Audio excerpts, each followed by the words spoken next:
cold calculation threads through the spirit veins, a foreseen betrayal tipping the balance. The scent of blood and panic hangs thick over the battlefield as the heavenly wolf army breaks. To understand how a single formation shattered 8 immortals, you must stand with the rebellion, take your place in the ranks. He wondered if Ning Changge was someone familiar who had reincarnated, someone who knew enough about him to predict his arrival. But what Bodhidharma didn't realize was that Ning Changge had used his minor heavenly calculation technique to foresee this outcome. With his mid-foundation establishment cultivation enhancing his abilities, Ning Changge's foresight had grown considerably sharper. This allowed him to prepare 3 pouches, each perfectly suited for its intended purpose. Curiosity filled everyone's eyes as they watched Xianxia open the final pouch. What could it possibly contain? Even Bodhidharma watched intently as Xianxia opened it without hesitation. In an instant, black and white light shot into the sky as 2 dragon-like roars echoed across heaven and earth, more powerful than any previous display.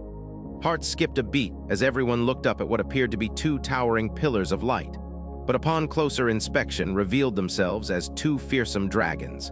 One black, one white, each vividly lifelike with hot breath steaming from their nostrils. The black dragon exuded deathly energy while its white counterpart brimmed with vitality. It was life and death dragon chi, a minor divine ability.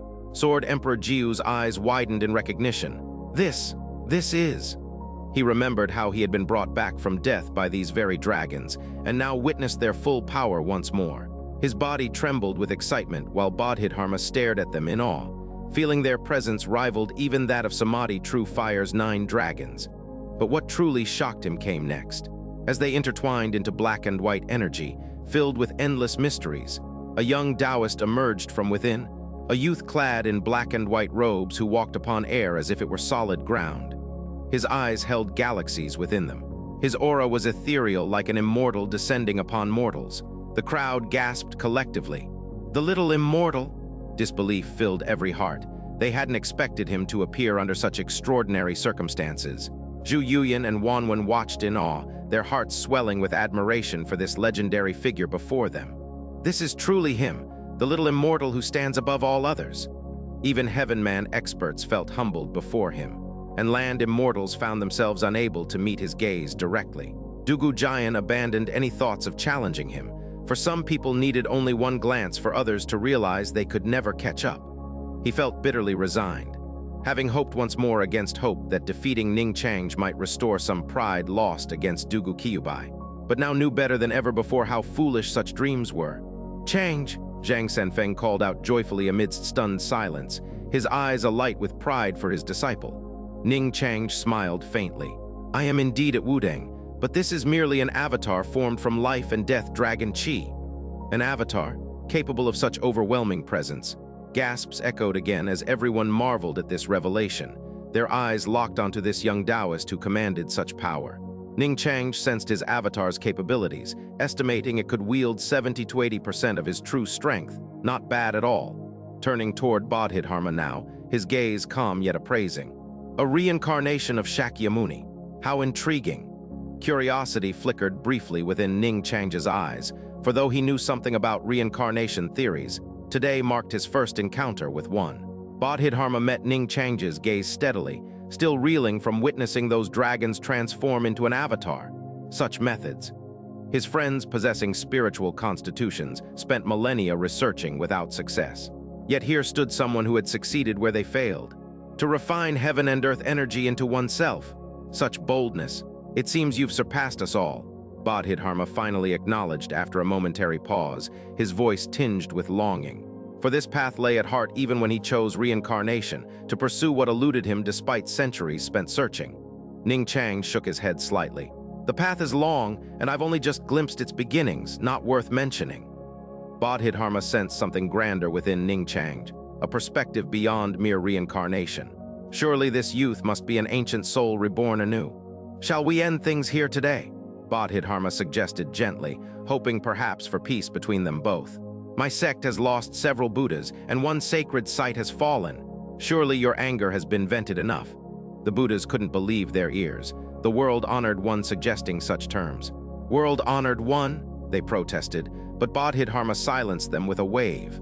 He studied Ning Changge intently, not just wary but genuinely interested in learning from him. Reincarnated or not, the drive for enlightenment remained deeply rooted within him. But Ning Changge merely smiled coldly. Not enough. Having come this far, there was no need for restraint anymore. Even if he spared Buddhism, they wouldn't show gratitude, instead plotting against him secretly. Better now than later when they might strike again unexpectedly. From secret monks like those from esoteric Buddhism, to sweeping monks at Xianxia, and then golden wheel followed by heavenly monk and earthly nun. Clearly these Buddhists wouldn't easily let go either way.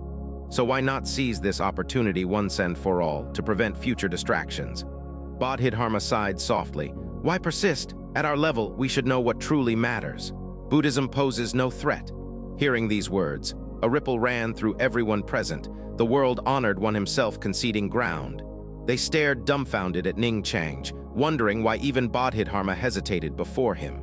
But Ning Changge wasn't interested in further discussion, raising one hand casually instead. The five-element spirit swords hovered joyfully beside him, their five-colored light soaring higher than ever before, and alongside them floated mountain and river spirit-gathering furnace, trembling slightly as if eager for action once more. Seeing these powerful artifacts gathered around Ning Changge ignited fervor within many hearts present today. If you insist, Bodhidharma conceded quietly, understanding now that resolution lay beyond mere words alone. The age-old conflict between Taoism and Buddhism ends here today. Ning Changge's voice carried chilling intent, a promise sealed by fate itself, as both sides prepared themselves for final confrontation ahead. Buzz, buzz, buzz. The golden jai characters of the Buddhist mantra vibrated, emanating a mysterious power. Golden light imbued with sealing force wove a celestial net, descending upon the black and white dragons. Ning Changge watched with intrigue. With a flick of his fingers, the black and white dragons roared like thunder, their life and death energies intertwining. The two dragons were inseparable, coiling together like a twin-headed dragon. The life and death dragon chi was filled with profound mysteries, its energies cutting through the golden net like divine swords. Boom! The twin-headed dragon clashed with the 9 mantras, the sound echoing like thunder across the heavens. Even Heavenman experts had to cover their ears with true energy to avoid injury. Though far from the battlefield, everyone remained cautious. This battle was one of the most intense in the 9 provinces' history, a rare spectacle in centuries. Blinding golden light filled the sky, mingling with black and white hues. The golden light was gradually consumed. Bodhidharma's chanting ceased abruptly. His expression changed as he staggered back, looking up in shock. High above, the dragons roared, breaking free from the golden light. The 9 mantras shattered into countless fragments, scattering like dust. The crowd gasped in disbelief. They couldn't help but take a sharp breath. It seemed that in this clash between the Little Immortal and Xianxia's founder, the Little Immortal had gained the upper hand. All eyes turned to the serene young Taoist, struggling to comprehend what they were witnessing. Isn't this just an avatar of the Little Immortal? Could Xianxia's founder really be no match for him? This is terrifying. The Taoist realms were filled with joy and awe. Bodhidharma's appearance had brought immense pressure. After all, he was said to be the reincarnation of Shakyamuni Buddha. But to their surprise, the Little Immortal had managed to suppress him. The Buddhas wore expressions of disbelief and dismay. How is this possible? World-honored one? Their faith wavered slightly. Ning Changge felt the astonished gazes upon him but remained indifferent. His eyes flickered with 5-colored light as inspiration struck. Bodhidharma's Buddhist mantra had touched something within him. He needed to delve deeper into this insight. Without wasting words, he gestured again, causing the life and death dragon chi to transform once more. This time, the dragons reverted to their original forms, 2 primal energies of life and death, merging as they descended upon the Buddhas. Bodhidharma's expression grew more serious. In this life, he stood at the pinnacle of the 9 provinces, nearly matching his past life's strength. Yet Ning Changge's presence exerted immense pressure on him. Even at his past life's peak, he would have needed to approach this carefully. Realizing that today's events were beyond his control, Bodhidharma prepared himself for a life-and-death struggle. With a mental shout, his body radiated solidified Buddha light. The once unassuming monk transformed into a supreme golden Buddha. His Buddha body shone brilliantly, surrounded by endless chanting and jai characters. Compared to other Buddhas, he was worlds apart. The Buddhas watched in awe, their eyes filled with fervor. Bodhidharma soared into the sky, golden light pouring from his palms. "Great Son Tathagata Palm!" His voice boomed like a bell as a golden palm inscribed with Jai descended upon the life and death energies. Ning Changge raised an eyebrow. Bodhidharma struck repeatedly, each blow drawing upon violent forces of heaven and earth. With 9 strikes, he finally halted the advancing energies. The Buddhas were elated. The martial artists watched in awe. Even land immortals felt a bitter taste in their mouths. For centuries, it was said that land immortals had limited lifespans but boundless power. Today, they witnessed just how terrifying that power could be. In the eyes of Ning Changge and Bodhidharma, even they seemed like ants. Bodhidharma ascended further, his golden Buddha body outshining even the setting sun. Ning Changge smiled faintly. He remained calm, eager to observe more of Shakyamuni's reincarnation's techniques. Since reaching mid-foundation establishment, his mana had surged. Though his avatar could only wield about 70 to 80% of his true strength, it was still formidable. The Taoist realms and Buddhas retreated further back as all eyes focused on the 2 figures in the sky. Such a duel was eagerly anticipated by all. Ning Changge gestured again, causing the 5 elements spirit swords to blaze with light. 5 beams shot skyward as they slashed toward Bodhidharma with unparalleled sharpness. Their sword intent soared higher than before Ning Changge's avatar had appeared, 2 or 3 times stronger. Dugu Jian felt his body tremble as he watched these terrifying swords in awe. Whoosh, whoosh, whoosh. 5 streaks of rainbow light streaked across heaven and earth at incredible speed. Bodhidharma sat cross-legged in midair, eyes lowered as he chanted faster and faster, each word resonating with power. Om, Mani, Padme, Hum. Each mantra was as large as a mountain stone, each carrying immense force as they clashed against the 5 element spirit swords. Boom, boom, boom. The earth-shaking sound reverberated through heaven and earth as one mantra after another was cleaved in 2 by the spirit swords, disappearing into nothingness. Golden light filled half the sky, while sword chi scattered across fields below, causing swordsmen everywhere to tremble with excitement at such celestial swordsmanship. Ning Changge manipulated his sword techniques, making them increasingly elusive and formless, darting through space unpredictably while integrating 5 elements void sword into every strike. A marvel beyond compare. The Buddhist mantras could no longer withstand these lethal strikes from above. Ning Changge's eyes glowed with inspiration as he observed Bodhidharma's mantras closely. Buddhism had its mantras, and so did Taoism with its 9-character mantra, Lin Bing Du Ji Jai Zhen Lai Zai Kayan. While studying Taoist scriptures previously, Ning Changge had gained some insights. Now seeing how Bodhidharma connected true energy with heavenly forces through mantras, he felt inspired anew. Deliberately slowing down his attacks, he maintained pressure on Bodhidharma without delivering an immediate defeat. And so everyone saw, in midair, Bodhidharma sat cross-legged, transformed into a golden Buddha surrounded by rising mantras, but none could reach beyond 3 feet before being shattered by spirit swords. The 5 swords moved swiftly, trapping Bodhidharma within 3 feet while striking from all directions with deadly intent. It was clear that Bodhidharma was at a disadvantage. Some even wondered if Ning Changge was holding back. Martial artists shook their heads, dismissing such absurd thoughts. Only Bodhidharma knew that his opponent wasn't using full strength, almost as if toying with him, and despite millennia of cultivation experience across lifetimes, he couldn't help feeling irritated. He snorted inwardly, his Buddha body shining brighter than ever, but still ineffective against those relentless swords. In Ning Changge's mind, inspiration surged continuously. His unparalleled comprehension combined with 5 elements spirit eyes allowed him to see through everything clearly. The mysteries behind Buddhist mantras lay bare before him. He refined these insights, organizing them into something new, to transform them into an immortal Tao technique. Ning Changge suddenly realized his path forward.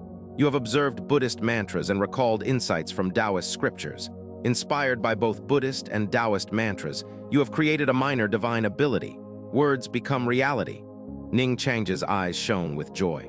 His mana surged wildly within him, for who better understood this technique than its creator? Words become reality, a divine ability with limitless potential, though currently limited by comprehension. It allowed simple communication with heaven to bless all things, and if one day he reached higher realms, it would become a profound state where words alone could manifest great truths.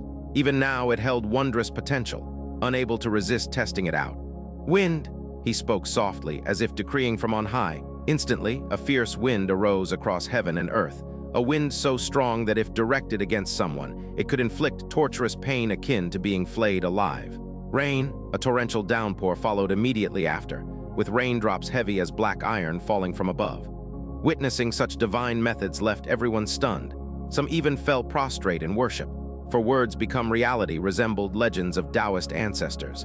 And indeed, when Ning Changge spread his teachings someday, he would surely be hailed as an ancestral figure for future generations.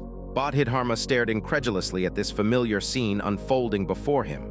Now he understood clearly that his opponent had used him merely as whetstone to hone their own path by observing his ways.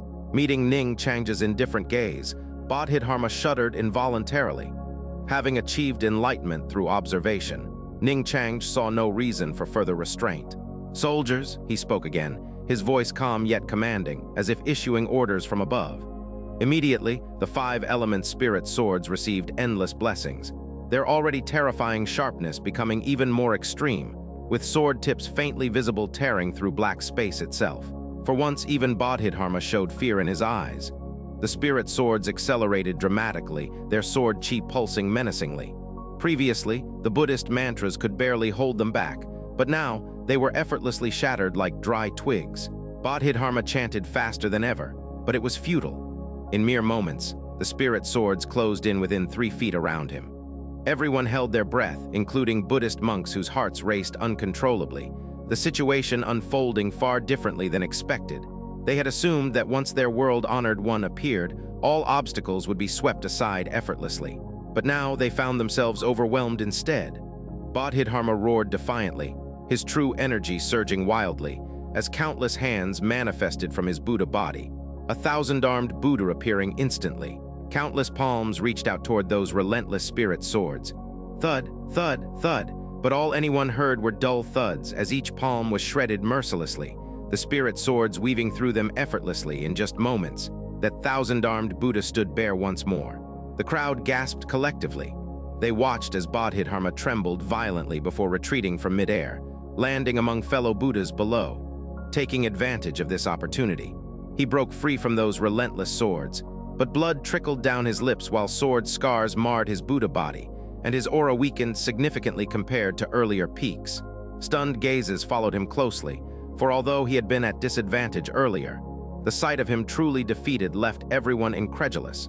For wasn't he supposed to be Shakyamuni's reincarnation? Those who attended Zhang Sanfeng's centenary celebration felt particularly bewildered, for during Ning Changge's duel against sword demon Dugu Kyubai, the latter hadn't fallen so quickly either. Could it be that Ning Changge had grown even stronger since then? Bitterness filled many hearts, for reaching land immortal level meant each step forward required immense effort measured over decades, if not centuries. But Ning Changge seemed limitless, leaping over obstacles others took centuries to overcome within mere days or weeks instead.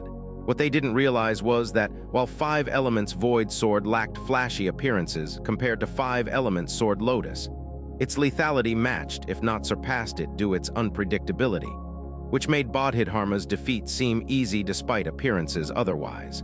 Bodhidharma's expression grew increasingly complex as he gazed at Ning Changge's serene figure high above. "I am not your equal." 4 simple words echoed like an earthquake within every heart present, for Shakyamuni's reincarnation himself had admitted defeat publicly. Ning Changge's name would surely be remembered for ages henceforth. Yet Ning Changge showed no sign of pride, for perhaps such victories seemed natural outcomes rather than extraordinary feats worth celebrating over muchly. He gazed calmly at Bodhidharma, not rushing into action immediately afterward either. The 1,000-armed Buddha stood like a colossal golden statue, its entire body radiating golden light. Its expression was a mix of sorrow and bitterness, with eyes closed.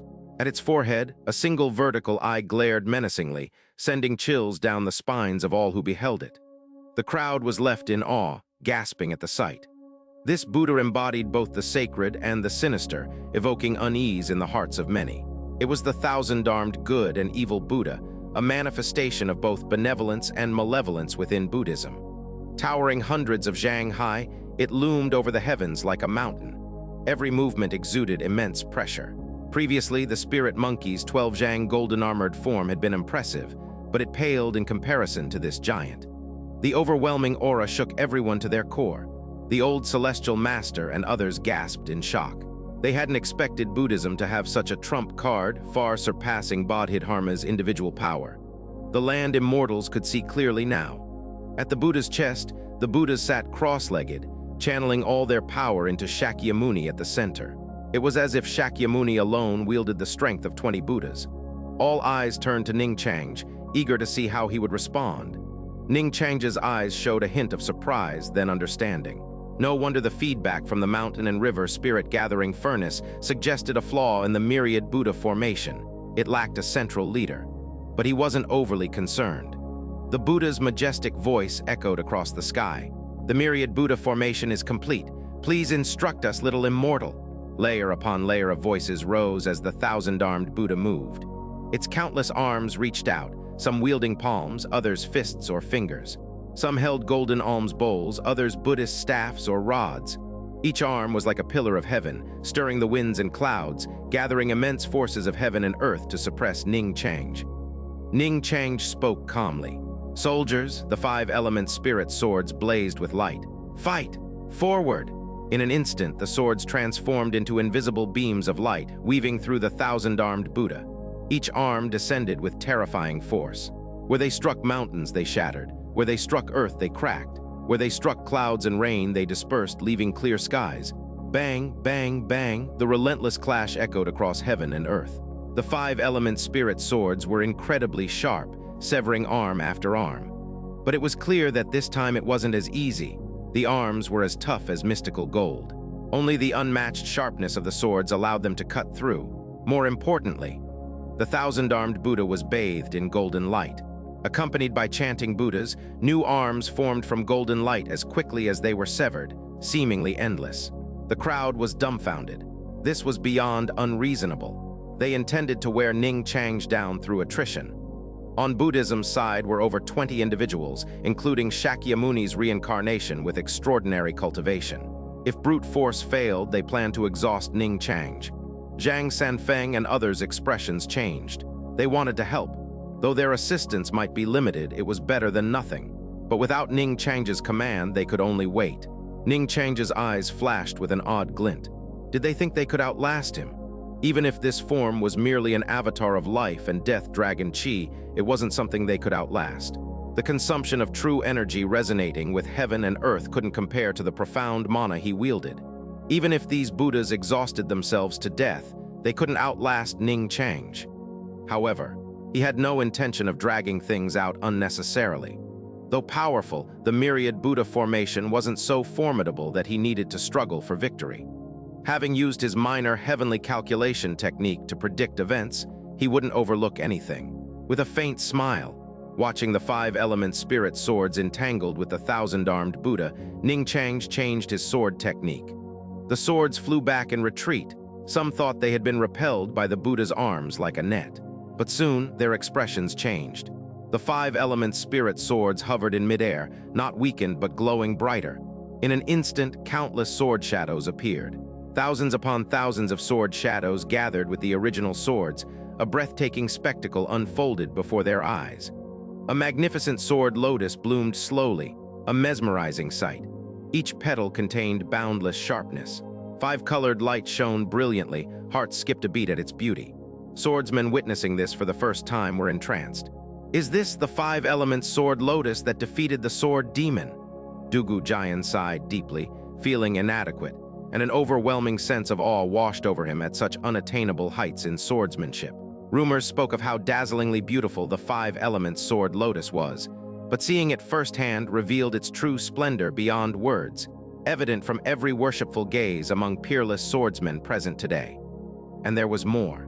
The 5-element sword lotus alone was enough to astound. But Ning Changge performed another technique. The life and death dragons reappeared, not charging at the thousand-armed Buddha, but coiling around the sword lotus instead. In an instant, black and white mist enveloped the lotus, imbuing it with profound life and death significance. This was one of Ning Changge's recent insights, a way to incorporate life and death into the 5-element sword lotus, enhancing its power. Shakyamuni felt a chill run through him as he sensed immense danger emanating from the increasingly radiant lotus. His voice boomed. "Lay down your arms." Mountainous palms descended upon the lotus, each bearing seated bodhisattvas and arhats, majestic and solemn. Some even formed Buddhist kingdoms, striking fiercely. Their might shook heaven itself. The sky trembled under their assault. Land immortals shivered at such terrifying power. But across from them, the sword lotus swayed gently, its petals unfurling gracefully. Buzz. 7-colored light soared skyward, as life and death sword chi erupted violently. Beauty mingled with lethal intent. Deathly aura permeated every strike. Bang, bang, bang. A barrage of explosions followed, but unlike earlier struggles against severed arms by individual swords alone, this time, the first sway of the sword lotus severed 300 arms cleanly. Everyone gaped in shock at its terrifying power, their souls quaking within them. Even Buddhas trembled uncontrollably, their composure shattered. Shakyamuni shouted urgently to barely stabilize things. Golden light spread anew as severed arms regenerated, but too many had been cut off at once. They couldn't all regenerate instantly. Meanwhile, the sword lotus swayed again. Extreme sharpness erupted once more, with life and death dragons entwined around it. The lotus not only grew stronger, but gained 2 additional types of sword chi. 7-colored light surged forth, killing intent overflowing. Bang, bang, bang. This time 400 arms were severed cleanly. High above, the once sacred yet sinister 1,000-armed Buddha now appeared almost comical, with countless bear stumps waving futilely amidst swirling golden light, desperately trying to regenerate, but unable to keep up. Buddha's hearts filled with fear, their composure shattered. Even Shakyamuni struggled to maintain stability. The myriad Buddha formation wavered. Meanwhile, the 7-colored sword lotus swayed for a third time. Layer upon layer of interwoven sword shadows and petals exuded an otherworldly beauty. Sword chi filled every corner of space, slashing toward all Buddhas present. Bang, bang, bang. The 1,000-armed Buddha now had only 100 or 200 arms left, flailing desperately. No matter how hard it tried to resist, the sword chi remained unstoppable, its sharpness unmatched. Everyone held their breath, their eyes fixed on the scene above them. Taoist realms' faces lit up with excitement. It seemed that breaking through this formation was imminent. Will all these Buddhist powerhouses fall today? Hearts trembled at such thoughts. Even those who despised Buddhism couldn't help but feel admiration for their willingness to sacrifice themselves for others. A noble sentiment, easier said than done. Taoist realms shook their heads slightly, exhaling softly. They had to admit that these Buddhist selflessness surpassed their own sect's ideals. Within the myriad Buddha formation, Buddhas entered nirvana one by one. Their golden relics merged into Shakyamuni. Ning Changge watched with mild surprise, but didn't intervene. It was simple. This benefited him without harm. 20 ordinary relics versus 1 superior relic. It was clear which would be more beneficial, as relics' power fused through the formation. Shakyamuni's aura surged once more. This wasn't like Golden Wheel forcibly merging relics. It was true fusion, requiring both formation power and voluntary sacrifice. Shakyamuni rose slowly, glancing regretfully at where Buddhas had sat moments ago. They revered him as world-honored one. But he felt he hadn't fulfilled that role adequately in this life, a burden on his conscience. As he stood, the myriad Buddha formation dissolved, or rather, Shakyamuni became one with it, a formation unto himself, his power even more concentrated than before. He faced Ning Changge solemnly. Buddhism began with me, and if it must end, it shall end with me. He stood tall, his presence towering over all. A crack appeared between Shakyamuni's brows, a third eye opening slowly, a Buddhist eye, its gaze causing space itself to tremble momentarily in shocked silence. They watched as Shakyamuni merged completely with the colossal 1,000-armed Buddha. In that moment, the 1,000-armed Buddha became Shakyamuni and vice versa, with 3 eyes open on its face. The vertical eye emanating deep blood-red light, a malevolent force lurking within. If I do not enter hell, who will? The vast Buddhist voice echoed across heaven. The vertical eye widened suddenly. A beam of blood-red light shot forth, hurtling toward the 7-colored sword lotus. The lotus swayed for a 4th time. Countless sword chi erupted violently. But within that blood-red beam lay terrifying power rivaling even those unstoppable sword strikes, colliding fiercely against them. Bang, bang, bang. Sword chi flew everywhere, each strike carving deep fissures into earth below. The lotus swayed repeatedly. Yet Shakyamuni's blood-red gaze remained unyielding, holding its ground against them. A stalemate seemed imminent. Breaths held tightly by all watching below, today's battle revealed trump card after trump card, a roller coaster ride for emotions. And now they saw clearly that Buddhism had reached its limit, or else they wouldn't have sacrificed all their Buddhas like this. Now it depended on whether little immortal had any cards left up his sleeve. All eyes turned toward Ning Changge, seeing his gaze calm as ever, unperturbed by anything happening around him, as if everything lay within his grasp already. Ning Changge observed Shakyamuni closely. The stalemate between seven-colored sword lotus and blood-red gaze didn't faze him at all. He pointed casually, finally activating Mountain and River Spirit Gathering Furnace, which had remained silent until now. All eyes were drawn instantly toward it, watching as Mountain and River Spirit Gathering Furnace expanded rapidly beyond anything seen before, even more so than when Ning Changge's avatar first appeared earlier. It grew until reaching 999 Zhang high. This marked its ultimate limit. Black Samadhi true fire erupted wildly from within. It became a mountain of flames towering over everything below. It dawned on everyone then that Samadhi true fire hadn't been used yet against myriad Buddha formation earlier either. But can such terrifying world-honored one be dealt with using only Samadhi true fire? Doubts arose briefly before eyes widened again, watching as enormous Mountain and River Spirit Gathering Furnace descended swiftly, engulfing several hundred Zhang-tall, thousand-armed Buddha entirely within itself. Boom, boom, boom, Mountain and River Spirit Gathering Furnace crashed down from above, collapsing what remained of Emperor Treading Peak beneath its weight. A seismic upheaval shook everything around them, making standing difficult. Bang, boom. The furnace walls shook violently as Shakyamuni struggled inside, but Mountain and River Spirit Gathering Furnace remained unyielding like Mount Tai itself. Next moment, endless Samadhi true fire erupted from every direction within, manifesting countless visions, leaving onlookers aghast. And there was more still, as Ning Changge pointed skyward again. Thunder, instantly dark clouds rolled overhead, the heavens charged with divine might. Jade celestial pivot thunder, divine firmament thunder, great cave earth thunder, immortal capital earth thunder, descend. Underwords become reality's influence. Heavenly Four Thunder's power became unimaginably terrifying. One after another, massive azure-purple thunder dragons descended from above, plunging into Mountain and River Spirit Gathering Furnace, joining forces with Samadhi true fire, creating wondrous reactions together inside. Ning Changge's calm voice resonated across heaven. This is Four Symbols Heavenly Thunder and True Fire Formation. To refine your Buddhist body, is there any objection? He felt something stir within him, gaining deeper understanding about minor heavenly calculation techniques mysteries. Not specific details, but overall trajectory proved accurate nonetheless. Such divine ability deserved further exploration, for karmic deduction techniques held immense potential worth pursuing diligently over time. Everyone stood dumbfounded, trembling slightly. They hadn't expected Ning Changge's thunderous methods would come so swiftly following Buddhists' sacrificial display just moments ago. They'd barely shown some potential before being consumed entirely within Mountain and River Spirit Gathering Furnace, subjected now under heavenly thunderous flames' relentless refinement process instead. All eyes were fixed on the now quiet Mountain and River Spirit Gathering Furnace. Speculation filled the air. Boom! A sudden violent tremor erupted from the furnace, louder than before. The shockwave made everyone's hearts pound, their souls quivering. The unexpected noise left them uneasy, as if their very beings were shaken. Ning Changge raised an eyebrow. He could sense what was happening inside the furnace. This was Shakyamuni's final struggle. But the Four Symbols Heavenly Thunder and True Fire Formation was not so easily overcome.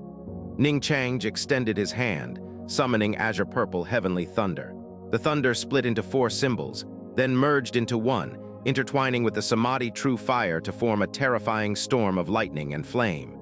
This deadly force was poured into the furnace.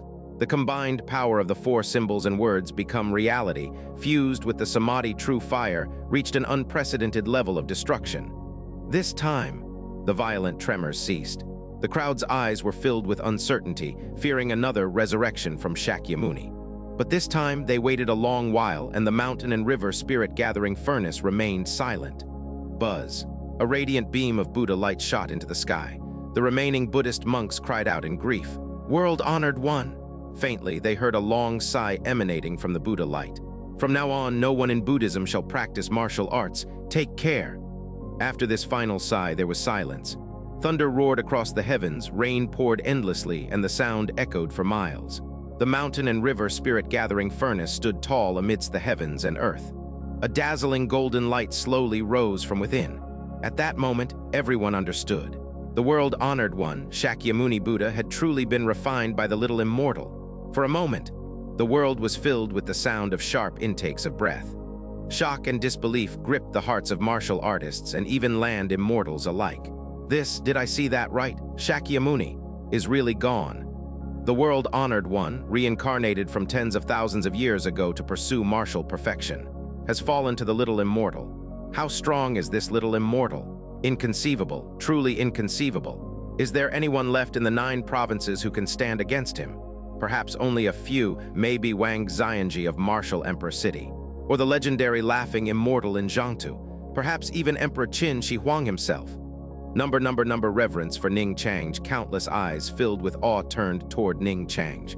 Though many speculated silently, none dared speak aloud. At this moment, Ning Changge's prestige had reached its peak. Zhu Yuyan and Wanwen exchanged glances, their eyes carrying a hint of infatuation. Nai Feng and Bu Jingyun stood frozen, witnessing what true martial supremacy looked like.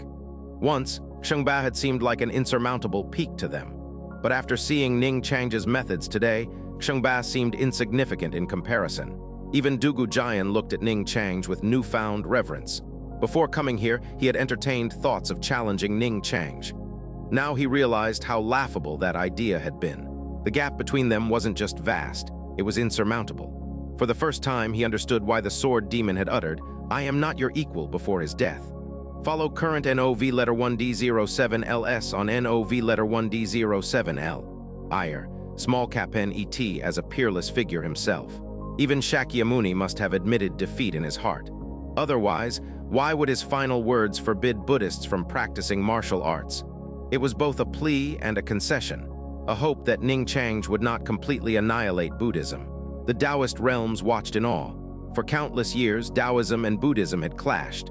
Sometimes Taoism held the upper hand, other times Buddhism prevailed. But never before had either side faced the threat of extinction. And yet in this era, a victor had finally emerged, all thanks to the young Taoist standing in the void. Gazing at Ning Changge, so elegant and otherworldly, the Taoist realms felt nothing but admiration. From this day forward, Ning Changge would be revered by all Taoists. Even the old celestial master, a senior figure in Taoism, looked at him with respect. This wasn't about age, it was about merit. Ning Changge had earned their respect through his actions. Zhang Sanfeng felt a wave of emotion. At this moment, he understood something profound. Perhaps it had been fate that led him to take Ning Changge under his wing at the foot of Mount Hua all those years ago. At this moment, Ning Changge became the center of attention, yet his expression remained calm. Only when he examined the golden relic in his hand did a hint of satisfaction appear. This relic was far superior to any he had obtained before. Combined with spiritual fruits like Zhu Gyu or 5 elements spirit peaches, it could produce a pill far stronger than the Bodhi pill. This relic was a treasure for cultivation. After all, it contained Bodhidharma's 1,000 years of cultivation fused with the power of over 20 Buddha's relics, a distillation of Buddhism's essence. If used wisely, it could eliminate concerns about mana accumulation for advancing to late foundation establishment or even foundation completion stages. All that would remain was to solidify his foundation and proceed step by step toward breakthroughs. Ning Changge recalled what had transpired within the mountain and river spirit-gathering furnace. In truth, at the end, Shakyamuni had ceased resisting. He had even actively infused his power into the relic. Its perfection owed much to Shakyamuni's cooperation. Ning Changge understood why Shakyamuni hoped for mercy. But Ning Changge hadn't intended to wipe out Buddhism entirely anyway. Without Shakyamuni or these 20 Buddhas, Buddhism was destined to decline irreversibly. His gaze swept across those present, resting briefly on members of Siheng Jingjai, Jingnian Zen Temple, and other Buddhist factions. His voice was calm yet carried an undeniable authority. From this day forward, no new Buddhas shall be born in the 9 provinces for 1,000 years. Buddhas were the only ones who could pose even a slight challenge to him. By imposing this restriction, he ensured no further threats would arise from Buddhism. The crowd was stunned. 1,000 years without new Buddhas. Buddhism would undoubtedly decline significantly during this time. After all, Heavenman experts could only live up to 3 cycles of 60 years at most. Sustaining their legacy for 1,000 years without land immortals would be incredibly difficult. Sacred sites relied on land immortals to endure over centuries. The crowd felt conflicted, but accepted this as the outcome of Buddhism's defeat in its long-standing rivalry with Taoism. If Taoism had lost instead, its fate would likely have been just as grim. The remaining Buddhists bowed deeply to Ning Changge. "We thank the little immortal for sparing us. From now on, Buddhism in the 9 provinces will focus solely on spiritual practice and abandon martial arts. No new Buddhas shall be born for 1,000 years." Perhaps it was this crushing defeat, or perhaps witnessing so many Buddhas enter nirvana. But many monks seem to have gained newfound clarity. Reflecting on their lives thus far, they felt they had only half understood Buddhism's teachings. A desire to truly alleviate others' suffering began to take root in their hearts. Ning Changge nodded slightly. With his spiritual senses, he could discern whether their submission was genuine or feigned. He anticipated that some Buddhist factions might secretly continue practicing martial arts, but such minor transgressions were inconsequential. They could even serve as training opportunities for Wudang disciples in the future. The crowd marveled at Ning Changge's composure and strength. Today, he had single-handedly subdued all of Buddhism. When news spread across the 9 provinces, it would undoubtedly cause an uproar. Compared to Zhang Sanfeng's centenary celebration, this event would leave an even greater mark on history. If defeating the Sword Demon had cemented Ning Changge's place among the 9 provinces' elite, then today's events would spark debates about whether he deserved to be called the strongest in the 9 provinces, reigning supreme over his era. The Grand Hall was shrouded in silence. Everyone present remained quiet. They were well aware of the events that had transpired atop Tianzhu Peak. The black-robed land immortal who had fallen to Ning Changge's 5 elements void sword was a figure from the Mongol Yuan dynasty. During the Tao-Buddhist conflict, various dynasties had sought to exploit the chaos to infiltrate Wudang and uncover records or inheritances of the immortal Tao. But no one had anticipated. Ning Changge had not even gone to Emperor Treading Peak for the Tao-Buddhist battle. Instead, he had remained seated atop Tianzhu Peak. With a single sword strike, he had slain a land immortal. When news of this reached them, they were both enraged and terrified. After all, the black-robed figure wasn't some newly ascended land immortal, but one of the top experts beneath the Mongol Yuan's 3 greatest masters. Yet he had been casually killed by Ning Changge. When news of the events at Emperor Treading Peak followed, they were left utterly speechless. Ning Changge's avatar had descended. Read complete version only at novel.net. He single-handedly annihilated Buddhism. Even the legendary reincarnation of Shakyamuni Buddha had perished, leaving everyone in shock. Such overwhelming power was simply absurd. The Mongol Yuan's upper echelons were shaken. While Genghis Khan feared Ning Changge's strength, he was also deeply covetous of the immortal Tao. The allure of such a cultivation path, offering not only longevity and resurrection, but also unparalleled combat power, was irresistible to any ruler. If such methods could be disseminated, Genghis Khan's heart burned with ambition as he looked at his gathered experts and ministers, hoping they could provide a viable plan. The national preceptor 8 scribes spoke after some thought. "Great Khan, all evidence suggests that this little immortal's strength is unparalleled in the 9 provinces. Any plan to infiltrate Wudang with a small force is doomed to fail. Even if the 3 of us joined forces, we would likely be no match for him." The demonic sect master Meng Chixing and the imperial expert Si Hanfei both nodded solemnly. No matter how unwilling they were to admit it, they had to acknowledge Ning Changge's overwhelming power. This was now a consensus across the 9 provinces. If Ning Changge defeated a few more top-tier experts, he would undoubtedly be recognized as the strongest in the 9 provinces. Genghis Khan did not blame his 3 top experts. Instead, he asked gravely, "So, as the national preceptor suggests, our only option is to besiege Wudang with an army?" 8 scribes nodded firmly. "If the great Khan wishes to seize the secrets of the immortal Tao, this is our only option. Such strength requires an army of at least 1,000,000 soldiers, and not just any soldiers. Only our Mongol Yuan's elite Heavenly Wolf army stands a chance." His tone was heavy with caution. The Heavenly Wolf Army was the Mongol Yuan's most elite force. Any one of its soldiers could take on 10 ordinary troops. This was the foundation of the Mongol Yuan's confidence despite bordering multiple powerful dynasties. Hearing this, everyone in the hall was stunned. 100,000 soldiers could suppress a land immortal. This referred to well-trained armies. But 1,000,000 soldiers, even a peerless expert like Dugu Jian would have to retreat before such a force. Now, 8 scribes proposed deploying 1,000,000 Heavenly Wolf soldiers against Wudang. This showed just how seriously they regarded Ning Changge. Some ministers cried out in alarm, kneeling as they pleaded. "Great Khan, the Heavenly Wolf Army is the backbone of our Mongol Yuan. If anything goes wrong, it would spell disaster for our nation." One by one, ministers prostrated themselves, desperately trying to dissuade him. But Genghis Khan was not one to be swayed easily. He stood tall, his imposing presence silencing the hall. With a wave of his hand, all objections ceased. He declared, "Mobilizing 1,000,000 Heavenly Wolf soldiers is acceptable, even more if necessary. I have only one demand. Bring me the secrets of the immortal Tao." 8 scribes knelt on one knee and promised, "If your majesty entrusts this task to me, I will ensure that Wudang is destroyed with 1,000,000 Heavenly Wolf soldiers and our land immortals. However, this matter requires careful planning. Currently, Wudang is hosting many Taoist realms. We should wait for them to disperse to minimize resistance.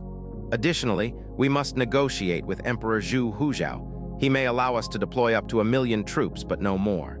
Any larger force might make him uneasy." He laid out his considerations methodically, clearly having thought this through in advance. Genghis Khan's eyes gleamed with determination. "Good, I leave this matter entirely in your hands. The entire Mongol Yuan will cooperate fully. As for Zhu Huzhao, there's no need to worry. Though he appears righteous on the surface, he is petty at heart. He cannot tolerate Wudang. I will write to him myself." 8 scribes was overjoyed, his eyes burning with ambition. "Thank you for your trust, Great Khan. Give me time. Within a year, I will bring you the secrets of the immortal Tao." Mobilizing 1,000,000 Heavenly Wolf soldiers and making all necessary preparations would not be an overnight task. The Mongol Yuan was brimming with ambition. Ming Dynasty imperial capital in the imperial study. Emperor Zhu Huzhao sat in rare silence. On his desk lay detailed records of the Tao Buddhist battle. The chief eunuch knelt respectfully before him. Zhu Huzhao's deep eyes betrayed his inner turmoil as he murmured, "The 7 heroes of Wudang, Sword Emperor Jiu, Spirit Monkey, Divine Condor, Zhang Sanfeng. And that unfathomable little immortal, Wudang's foundation is truly formidable." His tone was calm, but cold sweat dripped down the chief eunuch's back. He knew Zhu Huzhao well enough to recognize that this calm exterior masked growing apprehension toward Wudang. A martial sect possessing so many land immortals within Ming territory posed a significant threat if disloyalty arose. Especially after Wudang's attitude during his last decree, Zhu Huzhao had been displeased. "Your Majesty, please quell your anger. Wudang is merely a martial sect." "Who said I was angry?" The chief eunuch froze under Zhu Huzhao's faint smile and quickly began slapping himself while apologizing profusely. "It was my mistake, my mistake." Zhu Huzhao glanced at him before speaking indifferently. "Last time you went to Wudang, did you truly see Sword Emperor Jiu return from death?" "Absolutely. I swear on my life it's true. However, it seems Wudang has no intention of sharing their immortal Tao techniques. A martial sect refusing loyalty to its emperor is despicable. If they cooperated with us, Ming would become even stronger." The chief eunuch gnashed his teeth in frustration, his expression venomous. "Your Majesty, perhaps we should mobilize an army to destroy Wudang." Zhu Huzhao suddenly erupted in anger. "Silence! Wudang is Ming's foremost Taoist sanctuary and part of my domain. How could I do such a thing? What would people think of me? Speak no more of this, or I'll have your head." The chief eunuch trembled as he kowtowed repeatedly. "Yes, it was my mistake." Once again, he experienced firsthand what it meant to serve an unpredictable ruler. Though Zhu Huzhao clearly coveted Wudang's secrets. Letter 1D1B Hai's chapter is Letter 1D1CP dated by novifire.net. The chief eunuch noticed Zhu Huzhao staring intently at a map on the wall. His gaze fixed on the vast grasslands beyond Ming's borders. A realization struck him like lightning. If His Majesty cannot act directly, then perhaps he plans to use another's hand. A borrowed blade? The thought sent shivers down his spine as he looked at Zhu Huzhao's back, a shadowy abyss that seemed bottomless. Ning Changge felt a spark of interest. Back at Mount Zhongnan, Wang Qingyang had entrusted him with the 9 Yin Manual. From its preface, Ning Changge had discerned that Huang Shang possessed an extraordinary understanding of the Tao. At the time, he had thought that a discussion with Huang Shang would surely be enlightening. However, Huang Shang was a civil official of the Song dynasty who had only embarked on the martial path while compiling the Wanchu Taoist canon. He wasn't a member of Taoism. Thus, he hadn't participated in the Tao-Buddhist battle. Even without Ning Changge's intervention, Taoism might not have been at a disadvantage against Buddhism. Ning Changge could tell. Huang Shang was immensely powerful. Especially with his spiritual constitution, his strength likely rivaled that of the sword demon Dugu Kyubai. Unexpectedly, Huang Shang had chosen this moment to visit Wudang. Huang Shang's voice echoed across Wudang. The gathered Taoist land immortals exchanged glances, puzzled by his sudden arrival. Some were familiar with Huang Shang's reputation, especially Zioa Yazi, who had crossed paths with him several times. Only Ning Changge understood. Huang Shang was likely here for the immortal Tao. At that moment, Huang Shang's eyes reflected awe. He could sense the extraordinary concentration of heaven and earth energy at Wudang, particularly in places like the Heaven Man Tomb and the Spirit Herb Garden. He couldn't help but marvel. Rumors were one thing, but experiencing it firsthand revealed its true depth. His visit was driven by a quest for enlightenment, with his spiritual constitution. The news of the Tao-Buddhist battle had made it clear to him that Ning Changge had already embarked on the path he and others had long yearned for. Even knowing he might be refused, Huang Shang couldn't resist coming. After centuries of solitude in the Song dynasty's imperial palace, reading scriptures and seeking the Tao, he had clung to a single obsession. Now that the path lay before him, he was willing to give up everything for a chance. Huang Shang humbly requests an audience with the little immortal, he called out again, his voice steady yet filled with anticipation. A calm voice replied, "Come up." Huang Shang's eyes lit up with joy and excitement. Taking a deep breath, he felt a rare sense of nervousness. He refrained from using his true energy, ascending the stone steps one step at a time as a sign of respect. When Huang Shang reached Tianzhu Peak, he froze momentarily. On the martial arts square, rows upon rows of Wudang disciples sat cross-legged in attentive meditation. Looking further ahead, he saw Taoist land immortals seated at the forefront. And at the highest platform, amidst a verdant Taoist circle, sat a young Taoist with an ethereal presence, like an immortal descended to earth. His calm gaze sent a shiver through Huang Shang's heart. He immediately realized. His timing was both fortuitous and awkward. Letter 1D1 B small cap H small cap IS. Letter 1D04 small cap H, letter 1D00, letter 1D18, letter 1D1B, letter 1D07 small cap R. Small cap IS. Letter 1D1C, letter 1D18, letter 1D05, letter 1D00, letter 1D1B, letter 1D07, small cap B, small cap Y, novel fira. Net, he had stumbled upon a lecture in progress, an unintentional interruption. This, I came seeking enlightenment. I apologize for my intrusion. Though Huang Shang sought the Tao, his arrival now seemed opportunistic, like someone showing up just as dinner was being served. Ning Changge merely smiled faintly. "It's no matter. Sit." Ning Changge was genuinely curious about Huang Shang's insights. A subtle calculation revealed that today might hold a fateful opportunity, perhaps even the key to perfecting his golden core method. The land immortals quickly made room for him. Grateful, Huang Shang joined them in sitting down. "This lecture begins with me," Ning Changge announced. "I will share some foundational mysteries of the immortal Tao. Afterward, the esteemed Taoist seniors will speak. For you all, this is a rare opportunity. Cherish it well." These words were directed at Wudang's third-generation disciples. The exchange of insights among over 10 land immortals was bound to spark countless revelations, a once-in-a-lifetime opportunity for the disciples. "We will remember your teachings, little martial uncle." Adoring gazes turned toward Ning Changge as the disciples responded in unison. Even Huang Shang and the land immortals instinctively held their breath. The mysteries of the immortal Tao. In today's 9 provinces, nothing intrigued people more than the secrets of the immortal Tao. Now that Ning Changge was willing to share some of its mysteries, everyone was eager to listen. As silence fell, Ning Changge exuded an aura of natural harmony with the Tao. Since mastering words become reality, even his casual words carried an inherent resonance with universal truths. As he began to speak, everyone found themselves captivated. "My path is the immortal Tao." What is the immortal Tao? It is the harnessing of heaven and earth's energy, spiritual energy, to cultivate spiritual power and mana, unlocking boundless mysteries and divine abilities. The realms of the immortal Tao include refining Qi, foundation establishment, golden core, and more. Reaching refining Qi grants a lifespan of 200 years. Foundation establishment extends it to 1,000 years. Achieving golden core allows one to live for 4,000 years. This was the standard lifespan for each realm in the immortal Tao. Thanks to his unique Eternal Evergreen Art, Ning Changge's lifespan was 3 times longer than usual. Even so, everyone was stunned by his words. 4,000 years, a lifespan they could scarcely imagine.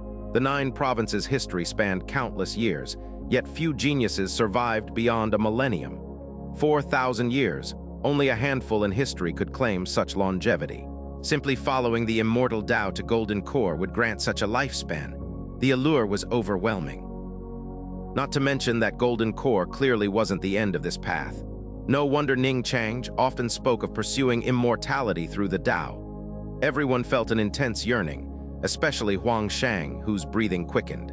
As the path unfolded before him, he felt as though he could die content after hearing it today. Ning Changge continued, "The immortal Tao cultivates mana while also cultivating the great Tao." What is the great Tao? His voice grew more profound as words become reality took effect. Visions began to manifest around him. Rich Taoist resonance emanated from his being. The audience gazed at him with reverence as if beholding a Taoist ancestor. Wind, rain, thunder, and lightning are Tao. Suddenly, strong winds swept through their hearts and souls, transforming into torrential rain before lightning descended upon them all. Yet strangely, the wind, rain, and lightning caused no harm, instead offering an opportunity for profound understanding. Immersed in these phenomena, Wudang disciples entered states of enlightenment.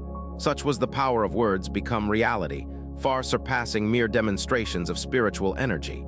It silently guided others toward enlightenment. Ning Changge intended to plant seeds of understanding within Wudang disciples today, paving the way for Wudang's future transformation into an immortal sect. The 5 elements are Tao. Gold, wood, water, fire, and earth unfolded like a painting. 5-colored light enveloped them as divine beasts roared in harmony. Even land immortals were entranced, one by one entering states of realization. Yin and yang, life and death are Tao. Black and white energies intertwined, transforming into grinding stones, Taiji diagrams, and other wondrous forms. Blades and swords are Tao. Alchemy and forging are Tao. Mountains and rivers are Tao. The sun, moon, and stars are Tao. One vision after another unfolded across heaven and earth as Ning Changge demonstrated what it meant to walk the immortal Tao. In summary, all things under heaven are Tao. Reverence filled their eyes as they gazed at him. Some even shed tears born from sheer awe and gratitude for witnessing such truths firsthand. The room buzzed with rising energy as disciples gained new insights, not only advancing their martial cultivation, but also planting seeds for future transitions into immortal cultivation. Land immortals too gained immensely. They realized how shallow their understanding of their own paths had been, and how much room there was for improvement. But most importantly, they glimpsed a new peak through Ning Changge's teachings, a summit they now yearned desperately to reach. This realization deepened their reverence for Ning Changge, who stood as both pioneer and master of this transcendent path. For Ning Changge himself, the process clarified his own understanding further. His inner 5-element spirit tree swayed gently as if purified anew, bringing him closer than ever before to perfecting his golden core method. At the moment Ning Changge created the 9 apertures golden core method, a wondrous light descended upon him, as if congratulating him. The Taoist aura around him grew even more intense, far surpassing its initial state. Small cap R letter 1D07, letter 1D00, letter 1D05. Small cap L letter 1D00, letter 1D1B, letter 1D07S, letter 1D1B. Letter 1D04, small cap H, letter 1D00, letter 1D18, letter 1D1B, letter 1D07, small cap RS. Letter 1D00, letter 1D1B. Novel-fire.net. Everyone immediately understood. Ning Changge had achieved another profound insight, and it was undoubtedly extraordinary. The 3rd-generation disciples looked on with admiration, while the land immortals were filled with awe. Despite participating in the same discussion, Ning Changge had gained unique insights that propelled his strength forward. Though they too had benefited, their progress paled in comparison to his. No wonder the little immortal has achieved so much at such a young age, while I have wandered aimlessly for centuries without finding the path, sighed Huang Shang. He fully grasped the gap between himself and Ning Changge. He was convinced, with no desire to compete with Ning Changge. His visit to Wudang was solely for the pursuit of the Tao, nothing more. Hearing Ning Changge mention that the time was not yet right filled him with excitement that no one else could understand. With this in mind, he humbly requested, "I humbly ask to build a humble abode on Tianzhu Peak, seeking permission from Master Zhang and the Little Immortal." His sincerity was evident. Ning Changge smiled and left the decision to Zhang Sanfeng. Zhang Sanfeng chuckled and nodded. He welcomed Huang Shang with open arms. Huang Shang was no ordinary figure. Among those present, aside from Ning Changge, he was the most powerful, an expert rivaling the sword demon. His willingness to stay at Wudang was a boon. Though Zhang Sanfeng knew Huang Shang's stay was motivated by the hope of learning from Ning Changge's teachings one day, this was not a problem. On the contrary, Huang Shang's presence would enhance Wudang's foundation. Grateful for Wudang's kindness, he would likely mentor its disciples. Additionally, Zhang Sanfeng would gain another partner for discussions on the Tao. For Wudang, it was a win-win situation. "Huang Shang, if you find Wudang agreeable, why not join me in building a cottage in the back mountain? We can be neighbors." Zhang Sanfeng laughed heartily. Huang Shang's eyes lit up with joy.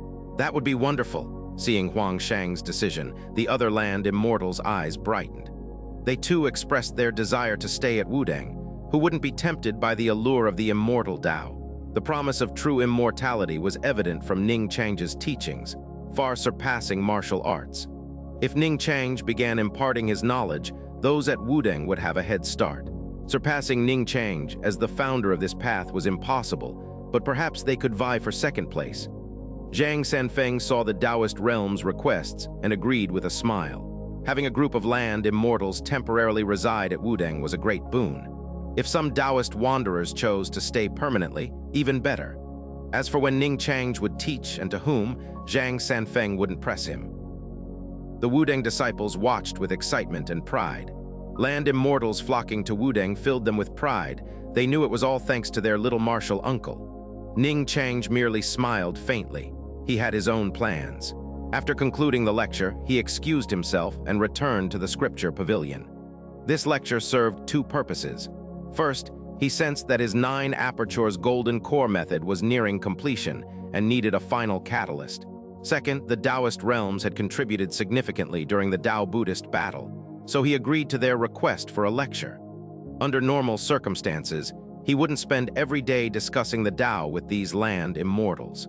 At his current level, few land immortals in the 9 provinces could offer him new insights. He preferred immersing himself in scriptures and nature, learning from heaven and earth, nature itself, and ultimately seeking within himself, building a solid foundation before making breakthroughs. Time passed quietly. Wudang enjoyed a rare period of tranquility. Since Zhang Sanfeng's centenary celebration and the Tao-Buddhist battle, Ning Changge's prestige had reached its peak. Everyone in the 9 provinces knew that his strength stood at its pinnacle, and Wudang's foundation was now widely recognized. As a result, fewer challengers came forward. The Heaven Man tomb saw fewer burials of experts than before, but this was likely temporary. As Wudang's reputation grew, so too would interest in the Heaven Man tomb.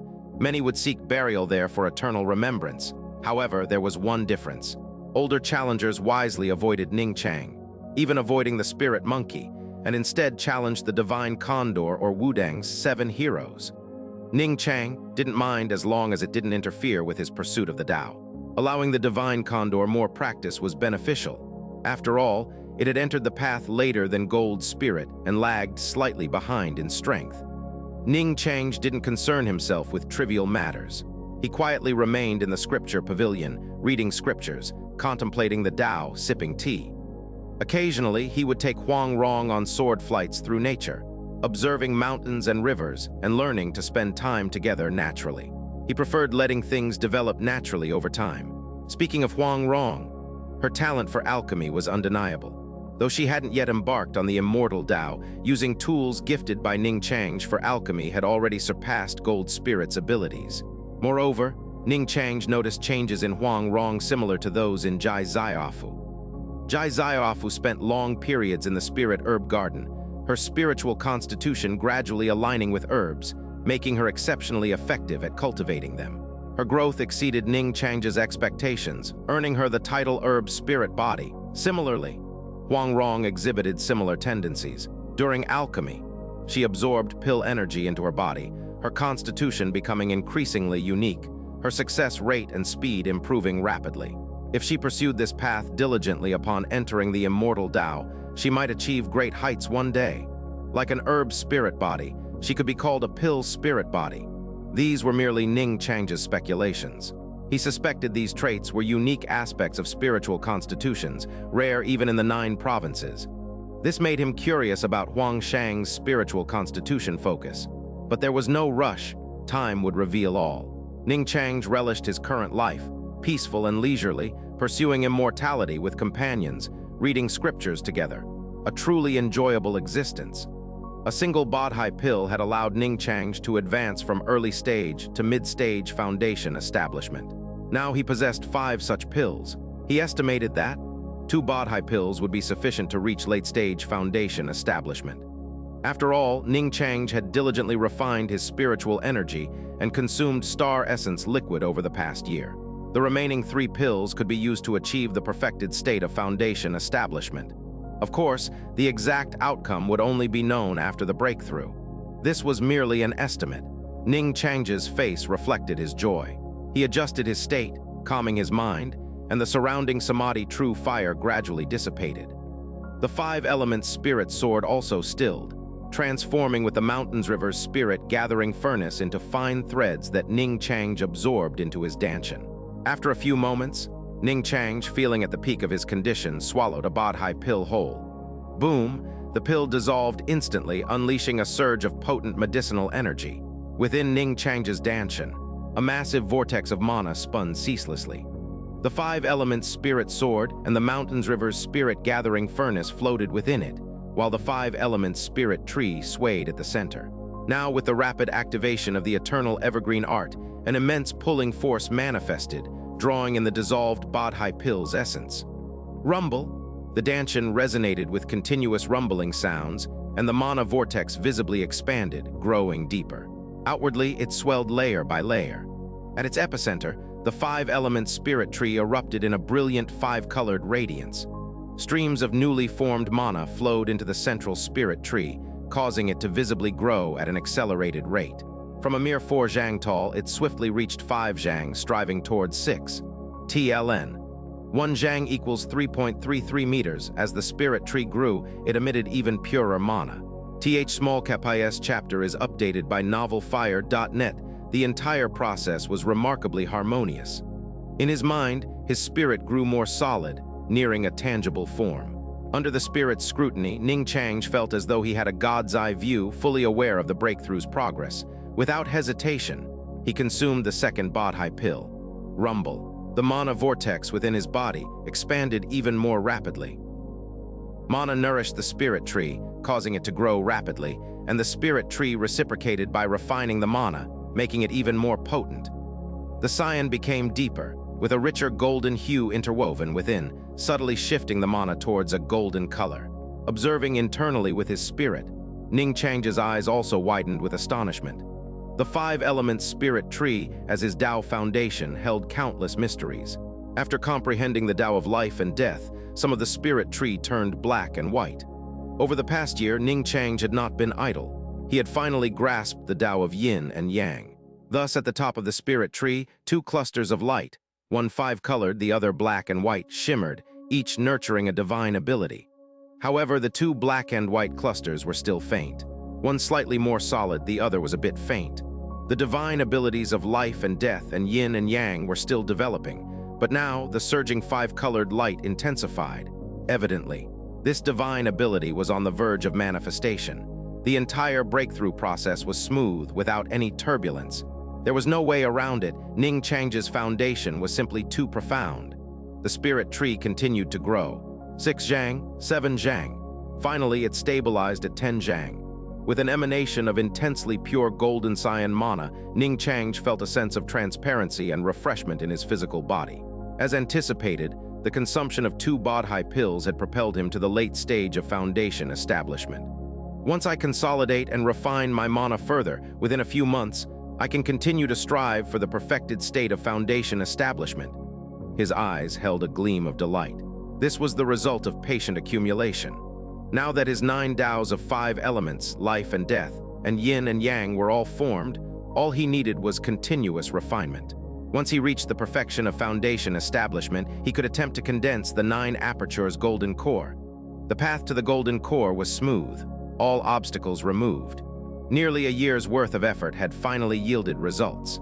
Ning Changge reveled in the transformative changes within his body. The evolution of mana, spirit, and physical body was naturally undeniable, each advancing to the next level, especially his mana, which had multiplied exponentially. Moreover, after reaching late-stage foundation establishment, my lifespan has increased by another 1,000 years. I can now live for 5,000 years. Check latest chapters at novelfire.net. A smile played on Ning Changge's lips. He had never forgotten his purpose in embarking on the immortal Tao. Longevity and immortality, becoming an eternal existence. Lifespan was paramount, the core reason he had created the Eternal Evergreen Art. 5,000 years of life. Perhaps no one in the 9 provinces had ever achieved such longevity. This was an excellent beginning. Ning Changge had ample time to pursue longevity and immortality. Not only that, the most significant change from advancing to the late stage of foundation establishment is, he slowly focused his consciousness on his Danshan. The 5-element spirit tree had undergone a significant transformation. Now 10 zhang tall, lush with branches, it sat at the center of the mana vortex, occasionally drawing in and refining mana, laying the foundation for bearing the mysteries of the great Tao. The main trunk displayed the colors of the 5 elements. 2 branches of black and white guarded the main trunk, no longer appearing as bare as before, and at the top of the spirit tree, the cluster shimmering with 5-colored light had completely formed. With a thought, Ning Changge enveloped the luminous fruit with a strand of mana, and instantly, countless insights flooded his mind. He proclaimed naturally, "This divine ability is named 5-colored divine light. Within the 5 elements, nothing cannot be brushed away, nothing cannot be broken." Ning Changge's eyes held a trace of astonishment. This was no longer a minor divine ability, but a true divine power, exceeding even the Samadhi true fire, 5 elements spirit eyes, and others. In ancient myths and legends, the first peacock in the world was born with 5 tail feathers. My 5-colored divine light is formed from the 5 elements Tao foundation, and it seems to possess similar mysteries. Although it hasn't reached that earth-shattering level of power, if I persevere, I may attain it one day. Inspiration surged within Ning Changge. Between his fingers, a cluster of 5-colored light pulsed, containing immense power. Elder Tian's golden light curse was somewhat similar to this 5-colored divine light, but it was far inferior. The 5-colored divine light could kill, defend, control objects, break spiritual treasures, and possessed various mysterious uses. It was arguably Ning Changge's most powerful technique. In today's 9 provinces, there should be no one who can contend with me. For the first time, Ning Changge felt a sense of solitude. His battle with Sakyamuni had roughly shown him the ceiling of combat power in the 9 provinces. However, he quickly brushed aside the thought. As his immortal cultivation deepened, becoming invincible in the 9 provinces was inevitable. Cloud chuckles lightly. He wouldn't become complacent. Invincibility in the 9 provinces wasn't his ultimate goal, longevity was. In the end, being invincible was just a minor achievement on his path to immortality. Ning Changge gathered his thoughts. Now that his cultivation needed step-by-step progression, he began to seriously consider another matter. He wanted to spread cultivation to the world, gathering the strength of all beings to forge his immortal path. For that, he needed to create suitable cultivation methods. The Eternal Evergreen Art was tailored to his own constitution and wouldn't be passed on to others. Creating methods suitable for others required effort. He had recently been observing this matter. Cultivation had its threshold. Each person's sensitivity to spirit energy varied. The more sensitive, the easier it should be to embark on the immortal Tao. He planned to start with Huang Rong, Jai Xiaofu, and Huang Shang, the 3 individuals with spiritual constitutions, moving from simple to complex. Then he would transform Wudang into an immortal sect, where everyone cultivates immortality, and only then spread the Tao to the world. Spreading immortal methods would undoubtedly transform the 9 provinces. Ning Changge wanted to see blossoming diversity, not chaos. Those who cultivate his immortality must abide by his rules. Therefore, he needed sufficient power in advance. Additionally, How martial artists with profound martial skills, such as those at the Heavenman realm and Land Immortal realm, could transition to immortal cultivation was another challenge Ning Changge needed to address. But he wasn't in a rush. With his unparalleled comprehension, he would solve these problems one by one. He accepted the spiritual tea offered by Huang Rong, smiled slightly, and continued reading. Huang Rong's eyes were filled with deep admiration. After a year together, she had questioned her heart countless times whether her feelings stemmed from Ning Changge's strength or something else. Finally, she had her answer. She had reaffirmed her Tao, desiring to accompany Ning Changge on his path to immortality.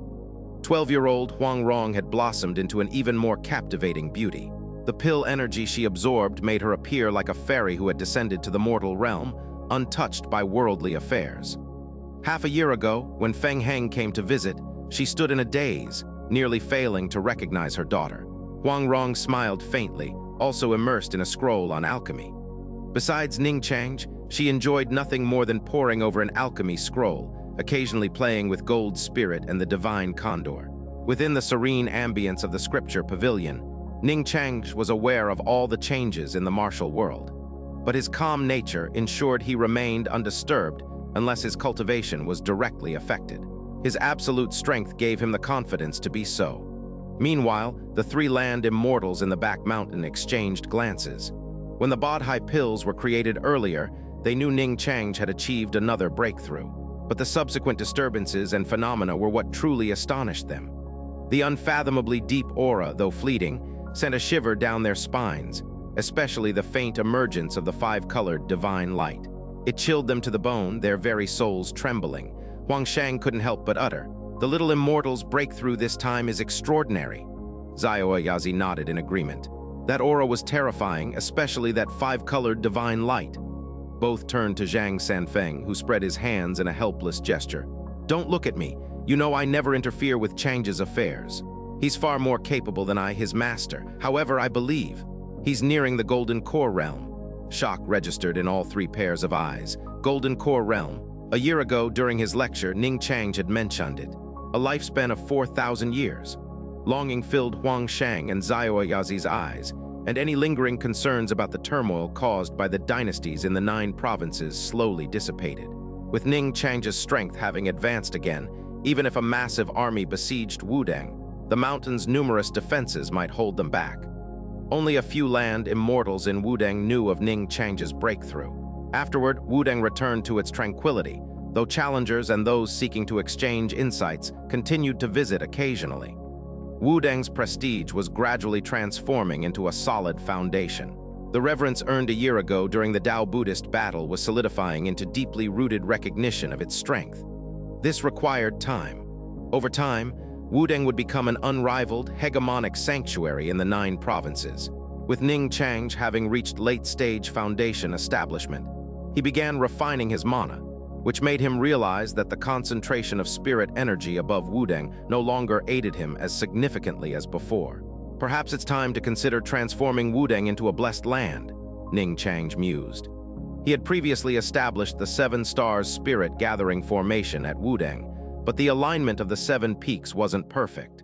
At the time, Ning Changge had contemplated that if he could one day move 7 majestic mountains with profound foundations to surround Wudang, it would truly become a blessed land, worthy of the name Wudang Immortal Sect.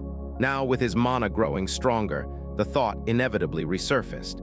I can begin searching for locations with abundant spiritual veins and mountain ranges first.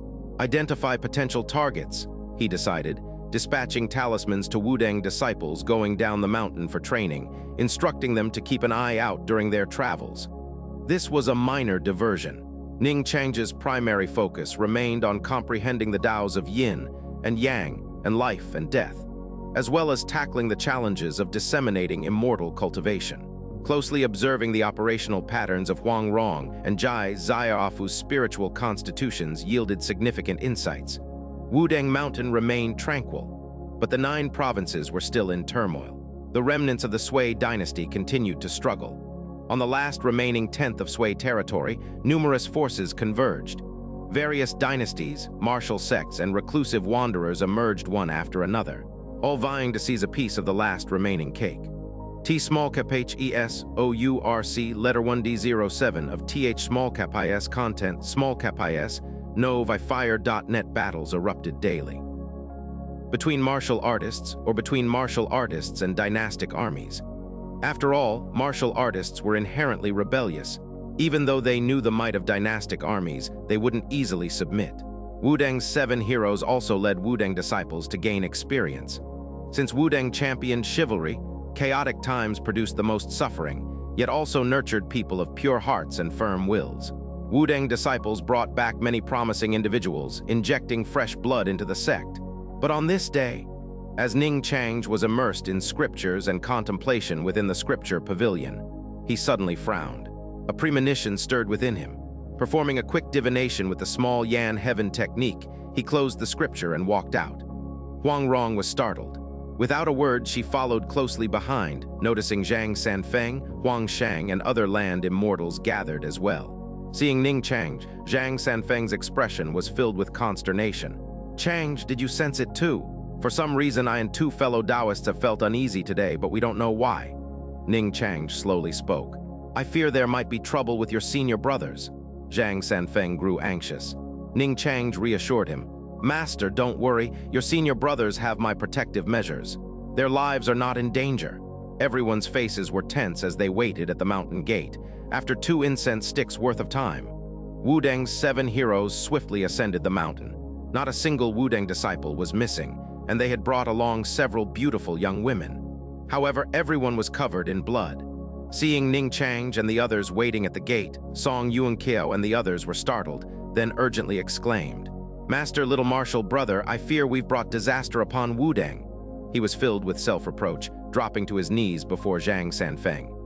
The remaining disciples, Zhang Quizhen, Mo Shengu, and the others, all knelt, each recounting the events in a rush.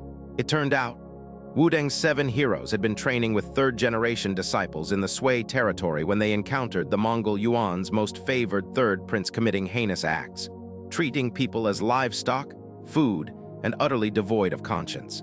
How could Song Yuanqiao and the others tolerate this? They naturally intervened. The outcome was obvious. The 3rd prince was killed. Afterward, they were surrounded by incoming Mongol Yuan troops. If not for Ning Changge's protective measures, they might not have escaped unscathed. It was only then that they learned the Mongol Yuan noble they had killed was the Great Khan's most beloved 3rd prince. Fear gripped them as they realized the magnitude of the trouble they had caused. Upon hearing the whole story, Zhang Sanfeng helped his disciples up. He stated solemnly, "You did nothing wrong. If I had encountered such a vile creature, my actions would have been even more severe. If the Mongol Yuan Great Khan seeks to blame us, I will bear the responsibility." The disciples were deeply moved. Ning Changge spoke. "Senior brothers, you needn't blame yourselves. The root of this trouble isn't you. That 3rd prince of the Mongol Yuan was merely pushed out to die." Song Yuanqiao was taken aback, carefully recalling the details. "Indeed, it seems the 3rd prince's death was too easy. There weren't any skilled experts around him." Everyone's eyes widened, all turning to look at Ning Changge. As Ning Changge spoke, the 7 heroes of Wudang immediately sensed even more things that were off. Mo Shengu exclaimed, "That's right. Thinking about it now, the 3rd prince's actions seemed deliberately exposed to us." Zhang Quizhen added, "And the Mongol Yuan army arrived very quickly, almost as if they were prepared beforehand." One by one, they pointed out the inconsistencies. Previously, they had been preoccupied with rushing back to Wudang to inform Ning Changge and Zhang Sanfeng, feeling responsible for the trouble they had caused, without thinking things through. But now, with this new perspective, Song Yuanqiao and the others' eyes widened, speaking in unison. The Mongol Yuan deliberately framed Wudang. Using the 3rd prince as an excuse, they have a just cause to attack us. It's often said that even a tiger doesn't eat its cubs, but the Great Khan of Mongol Yuan is willing to sacrifice his own son, truly ruthless. By now, everyone understood. This was clearly a scheme orchestrated by the Mongol Yuan, using Wudang's sense of righteousness against them. "What should we do?" Song Yuanqiao and the others looked anxiously at Zhang Sanfeng and Ning Changge. During their time in the Sui dynasty, they had witnessed numerous military campaigns, especially the might of the Mongol Yuan's heavenly wolf army, each soldier as ferocious as a wolf. "Yuwa," Clow makes the sound of a wolf. "If it comes down to it, hand us over to avoid implicating the sect." Their determination was clear. They were willing to take responsibility for their actions. Letter 1D1 Bhi's chapter is Letter 1D1 CP dated by N0V3 LFIRTAP.net. Ning Changge remained calm, shaking his head. The Mongol Yuan's target isn't you, but Wudang, or rather me. As his voice fell, everyone's hearts jumped. Zhang Sanfeng and Huang Shang tightened their expressions. They had discussed the impact of the Sui dynasty's situation on Wudang earlier, but they hadn't expected trouble to arrive so quickly. They could guess why the Mongol Yuan had set this trap. Most likely, it was for the immortal methods. As Ning Changge spoke, the 7 heroes of Wudang immediately sensed even more things that were off.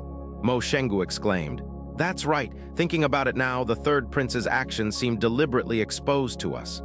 Zhang Quizhin added, "And the Mongol Yuan army arrived very quickly, almost as if they were prepared beforehand."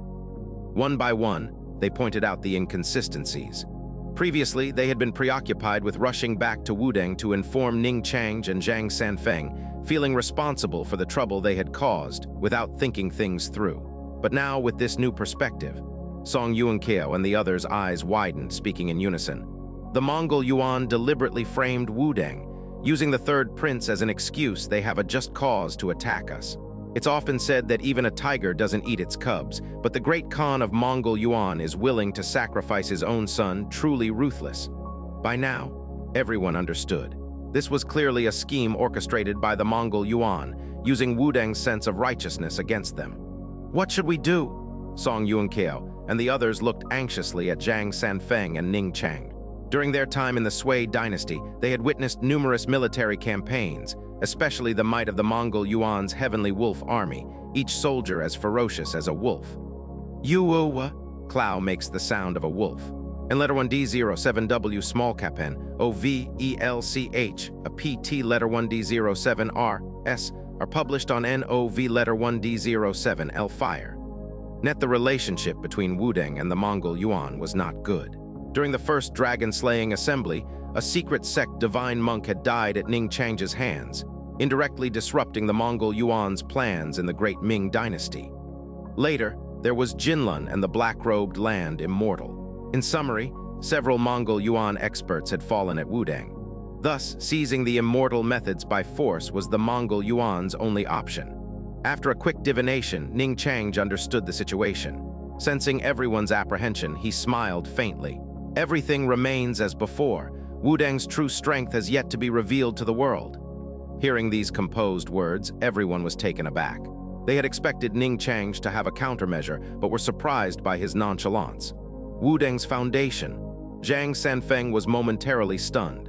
Suddenly, he recalled the gift Ning Changge had given him on his centenary celebration last year. The circumventing stars formation sword array, the others quickly remembered this as well. Song Yuanqiao's face lit up with excitement. "Changge, are you truly confident?" Ning Changge nodded with a smile. "Don't worry. Since the Mongol Yuan wants to come, they'll be a perfect example. We can kill the chicken to scare the monkey." Clow makes an intense voice and sound, representing those animal killings. His words were calm, yet filled with an invincible aura. Huang Shang and the others were taken aback. Ning Changge rarely displayed such dominance. Most of the time, he defeated his enemies with a casual wave. "Kill the chicken to scare to monkey," 4 simple words. But considering that their opponent was the Mongol Yuan dynasty, they knew what level of confidence those words held. Everyone's expectations rose. They hadn't seen Ning Changge in action for a year and had no idea what level he had reached. Their initial panic gradually subsided. Ning Changge's confidence and calmness subtly influenced them. With Ning Changge at the helm and the numerous land immortal-level fighters at Wudang, they didn't believe the Mongol Yuan could do much. Ning Changge smiled faintly and returned to the scripture pavilion. "Prepare yourselves. The Mongol Yuan army will likely arrive soon." He wasn't feigning composure. Now that he had reached late-stage foundation establishment, he was unafraid even if he faced the army alone. Moreover, with Wudang's resources backing him, he was even less concerned. During the previous Tao Buddhist battle, many were coveting Wudang. Some land immortals even tried to force their way up the mountain, only to be effortlessly dealt with by Ning Changge. He knew who was behind those attempts. Now that his cultivation had advanced further, it was time to settle the score. Everyone's hearts tightened and they began preparing. The gates of Wudang Mountain sealed shut, and disciples began bustling with activity. Meanwhile, various factions were shaken by the news of the 7 heroes of Wudang killing the Mongol Yuan's third prince. The events that transpired in the Sui dynasty were no secret, many were aware of them. In the Mongol Yuan's imperial capital, the atmosphere was heavy. Temujin, like an enraged lion, exuded a fierce aura. He roared, making a raawr sound. Audacious Wudang, daring to kill a prince of my Mongol Yuan. If this vengeance is not exacted, how will my Mongol Yuan maintain its standing in the 9 provinces? How can we become the rulers of all? National Preceptor, you will be fully in charge of this matter. The million-strong Heavenly Wolf army is at your disposal. I want to see Wudang reduced to ashes. His face was contorted with fury, but deep within his eyes, there was an unsettling calmness, depth. Clow makes a sound of intrigue. All the officials were filled with apprehension. Everyone knew the Great Khan desired Wudang's immortal methods, but they hadn't expected him to be so ruthless. They thought the unappreciated third prince suddenly gained attention when the Great Khan was deciding on an heir. Now, with this news, only the insightful ones understood the depth of the Great Khan's intentions. National Preceptor Beisiba respectfully replied, "Rest assured, Great Khan, within 3 days I will lead the army to obliterate Wudang to soothe the third prince's spirit in the heavens." He made no mention of the immortal methods. Otherwise, he would be the next to die. Some things could be done but not spoken of. Temujin nodded in satisfaction. The Mongol Yuan dynasty immediately began to function in a well-ordered manner. Since the upheaval in the Sui dynasty, the elite Heavenly Wolf army of the Mongol Yuan had been active in Sui territory. Mobilizing them to Wudang was now more convenient. Temujin's eyes burned with fervor. The immortal method, even if eternal life is unattainable, it can extend life by thousands of years. This method is rightfully ours. He knew many emperors coveted it but were hesitant. But Temujin was different. He was a wolf of the grasslands. Believing in taking everything by force, he would be the first to seize the opportunity. In the Great Qin, Zhao Gao meticulously reported the events in the Sui dynasty to the first emperor. Emperor Qin Shi Huang, "Your Majesty, the Mongol Yuan has made the first move. According to my sources, their million-strong Heavenly Wolf army will soon besiege Wudang." Find the newest release on novelfire.net. A hint of solemnity flashed in the first emperor's eyes. It seems Temujin couldn't restrain himself, but I still believe in the little immortal. With his abilities, escape shouldn't be a problem. This won't be a dead end. Now that our Great Qin has acquired 30% of Sui's territory, we can reach Wudang. Send my orders to Bai Qi and Wang Jian. Have them lead their armies to prepare to respond. If Wudang is at a disadvantage, intervene and help them block the Heavenly Wolf army. He was also somewhat expectant. Previously, Wudang was beyond their reach, but now they could dispatch troops and build a relationship. Although Ning Changge also had a domineering personality, after studying all the information about Wudang, he always felt that obtaining Ning Changge's immortal method by force was impossible. The Mongol Yuan's actions presented him with an opportunity. Offering timely assistance, the immortal method is within reach. A faint smile played on Ning Changge's lips. Zhao Gao loudly proclaimed, "Your Majesty is wise." The Great Qin also saw covert movements, with 2 generals quietly leading their armies towards Wudang. In Great Ming, Emperor Ming Zhu Huzhao looked towards Wudang with anticipation and scrutiny, murmuring, "Finally, it's beginning." Ever since he learned that Ning Changge's immortal method could grant thousands of years of life, he could no longer suppress his inner urges. Methods to extend life in the 9 provinces were limited, offering a few decades or a few centuries at most, and often came with various restrictions. How could they compare to this immortal method? Wudang's foundation made him wary, but it was, after all, just a Jianghu sect. The true reason for his decision to act was the immortal method. Over the past year, he had sent people to probe several times, but Wudang showed no intention of offering the immortal method, letting him know that relying on Wudang's initiative was impossible. Temujin said that if he obtains the immortal method, he will share it with me. In that case, I will sit back and observe. A trace of coldness flickered in Zhu Huzhao's eyes. Clow exclaimed, "Indeed, if the Heavenly Wolf army suffered heavy losses, he wouldn't hesitate to play the role of the praying mantis stalking the cicada. Wudang is a sacred Taoist site of the Great Ming.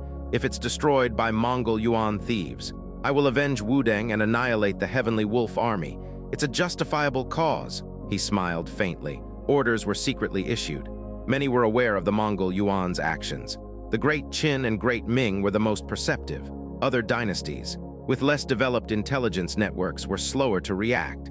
By the time they wanted to mobilize their armies, it was too late, and they could only dispatch personnel to closely monitor the situation. The emperors of the 9 provinces all knew. Wudang's immortal method might change the Chinese letter of the 9 provinces. Besides the major dynasties, quite a few Jianghu experts in the Sui territory also learned of this matter. They quietly headed towards Wudang, some holding gratitude towards Wudang, prepared to intervene at a crucial moment, while others were simply there to watch the spectacle. However, if the Mongol Yuan army truly mobilized, this spectacle wasn't something just anyone could witness. Within a few short days, storms brewed, countless eyes focused on Wudang. However, the news hadn't spread as widely as the previous Tao Buddhist battle, though it was rapidly scattering across the 9 provinces, Clow shouting.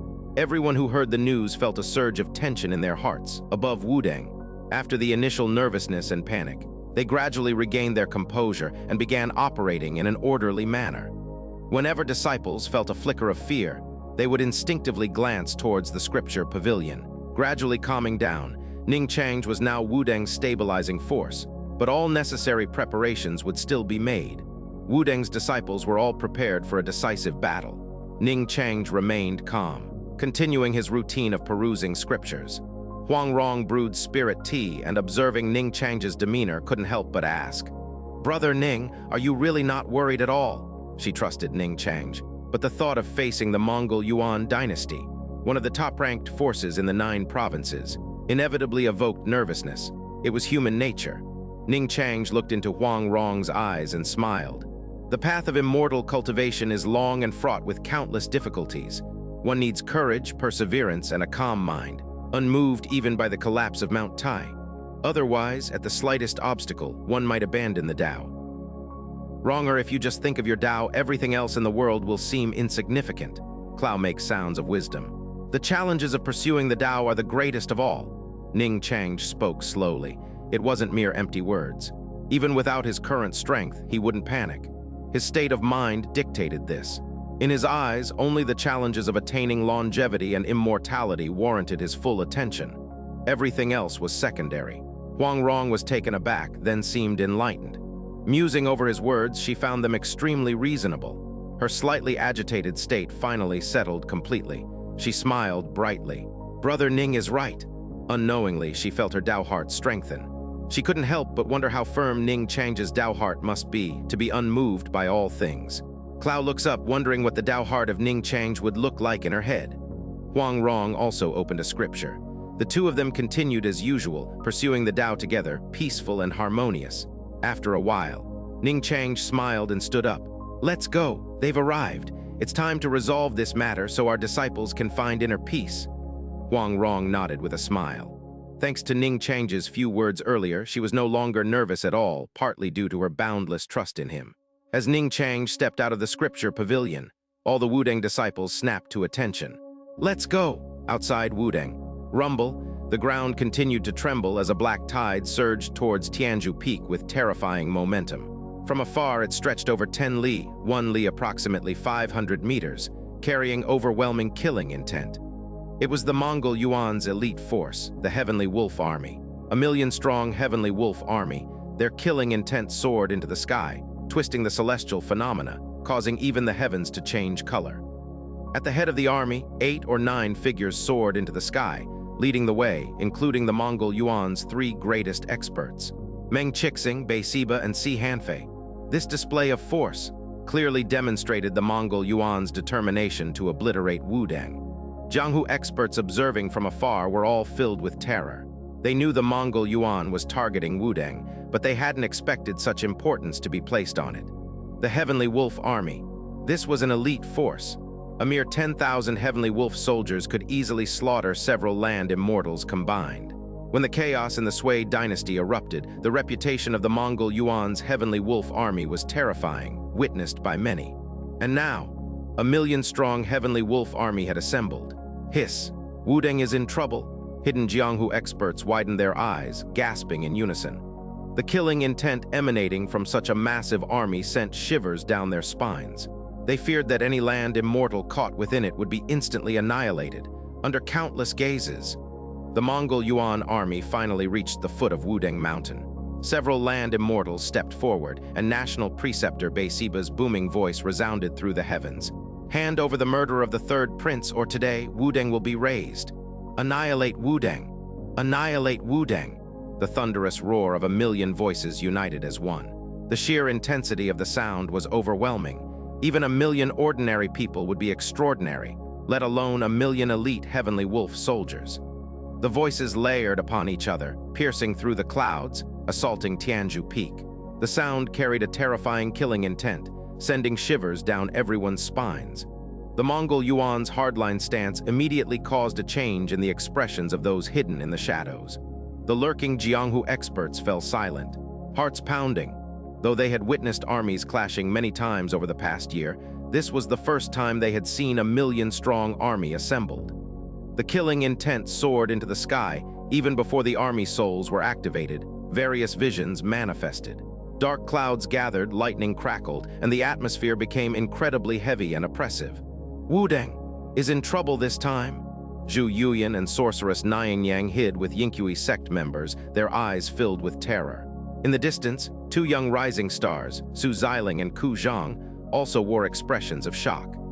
Ku Zhang had encountered many wonders and even led armies, but seeing the power gathered by the million-strong Heavenly Wolf army made his scalp tingle. Even if that little immortal has heaven-defying abilities, he'll have to bow his head today. Ku Zhang couldn't help but sigh. Su Xiling, however, remained silent. He admired the little immortal. Compared to Ku Zhang's penchant for conquering the world, he preferred pursuing the martial Tao. Thus, after learning about the little immortal's deeds, he held deep respect. Someone with such a steadfast resolve in pursuing the Tao was not ordinary, so he had come today hoping to lend a hand. Zhu Yuyan and sorceress Ning Changge felt the same way. However, there were many who gloated. Ning Changge and Wudang's prestige had reached its zenith, attracting the admiration of the world, but also the envy and jealousy of many, though they wouldn't show it openly.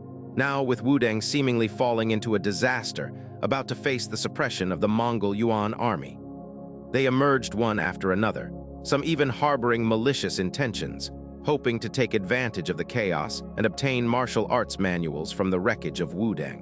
One such person was Xingba. After Nai Feng and Bu Jingyun returned to the Central Plains and severed ties with him, Xingba had set his sights on Wudang. Ning Changge's immortal methods greatly intrigued him. He had been pursuing Nai Feng and Bu Jingyun in the Sui territory when he learned of this matter and secretly came here. He thought, with his skills, he might be able to get a piece of the pie. Further in the distance, another army was also preparing for action. The Great Qin's Ren II army. This was the elite force under the command of the killing god Bai Qi, renowned and surpassing even the Mongol Yuan's Heavenly Wolf army. Bai Qi and Wang Jian rode their horses, looking towards the distance, faintly seeing the surging killing intent shooting into the sky. To avoid detection, they were quite far away, just the right distance to rush over and rescue Wudang at a critical moment. With their eyesight, they could easily see the unfolding events. Hearing the thunderous shouts, the Ren II army also stirred. Wang Jian smiled faintly. It seems the lads are getting restless. Huh, Clow breathing out. Bai Qi's expression was blank, his pupils seemingly filled with sharp killing intent. He said calmly, "They'll have plenty of opportunities to act soon." Wang Jian asked, "Does General Bai think Wudang has no chance of resisting?" Bai Qi replied coldly, "Though the Heavenly Wolf army is nothing special, with a million soldiers pressing down, Wudang only faces destruction. Unless that little immortal possesses heaven-defying abilities, there's no way a Jianghu sect can rival a dynastic army." After a slight pause, he added, "Perhaps that little immortal can escape alone, but that's it." Wang Jian smiled, agreeing with Bai Qi's assessment. "We must closely monitor the situation. If Wudang truly falls under the hooves of the Heavenly Wolf army, we'll be held accountable by His Majesty." Bai Qi nodded slowly. Mentioning the first emperor, a touch of respect appeared on his face. Clow makes a small pause. The two turned their attention back to the distance. The Heavenly Wolf army's shouts still echoed. "Annihilate Wudang! Hand over the murderers!" But at a certain moment, Beisiba raised his hand and the thunderous roar instantly ceased, leaving only the lingering echoes. He narrowed his eyes, coldly stating, "Finally willing to show yourselves." In the distance, The gates of Wudang Mountain swung open, and Wudang disciples emerged one after another, appearing before everyone. Though slightly nervous, their eyes held intense fury. The Mongol Yuan army's cries to annihilate Wudang enraged them. Wudang was their home. Facing the angry gazes of the numerous Wudang disciples, Beisiba was dismissive. He shouted loudly, "The 7 heroes of Wudang killed the 3rd prince of my Mongol Yuan. Hand over the murderers, or today, Wudang will be annihilated." Zhang Sanfeng stood with his hands behind his back, robes billowing, his gaze sharp, unwavering as he looked directly at Beisiba. "The 3rd prince of Mongol Yuan behaved like a beast. My disciples did well to kill him. If you've come for this reason, then let it be a battle." His aged body stood tall, unflinching even in the face of a 1,000,000-strong army, earning admiration. The Wudang disciples also held their heads high, filled with pride. Their ancestors' example allowed them to firmly uphold their principles. "Impudence!" the Mongol Yuan's land immortals shouted in unison. Meng Chixing roared, "Very well. Wudang has killed a prince of my Mongol Yuan. Today, Wudang shall be destroyed. Mere Jianghu martial artists, daring to challenge my Mongol Yuan dynasty, you know not what you face. Perhaps your past Jianghu reputation has blinded you. If Wudang had surrendered the murderers, my Mongol Yuan wouldn't have resorted to unnecessary slaughter. But seeing how Wudang from top to bottom shows no remorse, don't blame us for being ruthless." The others joined in the shouting. "Woo!" Clow makes a sound of excitement. Zioyazi and Huang Shang stepped forward together, sneering. "Don't cloak your actions in righteousness. Your Mongol Yuan scheme is just for a just cause, but your true intentions are clear. The immortal method is at Wudang. Come and take it if you dare." They stood on either side of Zhang Sanfeng, together facing the 1,000,000-strong army. Hearing their cold rebuke, everyone in the shadows changed their expressions. Some had long suspected the hidden secrets, but others only now understood. So, the Mongol Yuan's revenge for the 3rd prince is just a pretext. Their real goal is Wudang's immortal method. Everyone's breathing quickened. Could it be? Is the rumor that cultivating Wudang's immortal method can extend life by thousands of years true? Some people's eyes lit up. It's highly likely. Otherwise, the Mongol Yuan wouldn't mobilize a 1,000,000-strong heavenly wolf army. I thought something was off. How could the death of a mere prince warrant such a large-scale mobilization? It seemed overly extravagant. Hiss. Thinking about it, have you noticed why the Mongol Yuan army was able to arrive here so unimpeded? This is Great Ming territory, after all. Everyone's hearts raced. They sensed the scent of intertwined conspiracies. The Mongol Yuan hadn't expected Wudang to openly speak of the immortal method, leaving them both surprised and furious. A small-statured land immortal leaped forward, pointing at Zhang Sanfeng and the others, shouting, "Don't spout nonsense. Wudang has always looked down on my Mongol Yuan dynasty. First, the secret school's living Buddha and high monk were slain by your Wudang members.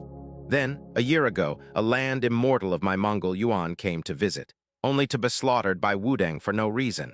Given this history of new and old grievances, how could just one be easily resolved? The black-robed land immortal who had infiltrated Wudang during the Tao Buddhist battle was his twin brother. Speaking of past events naturally fueled his anger.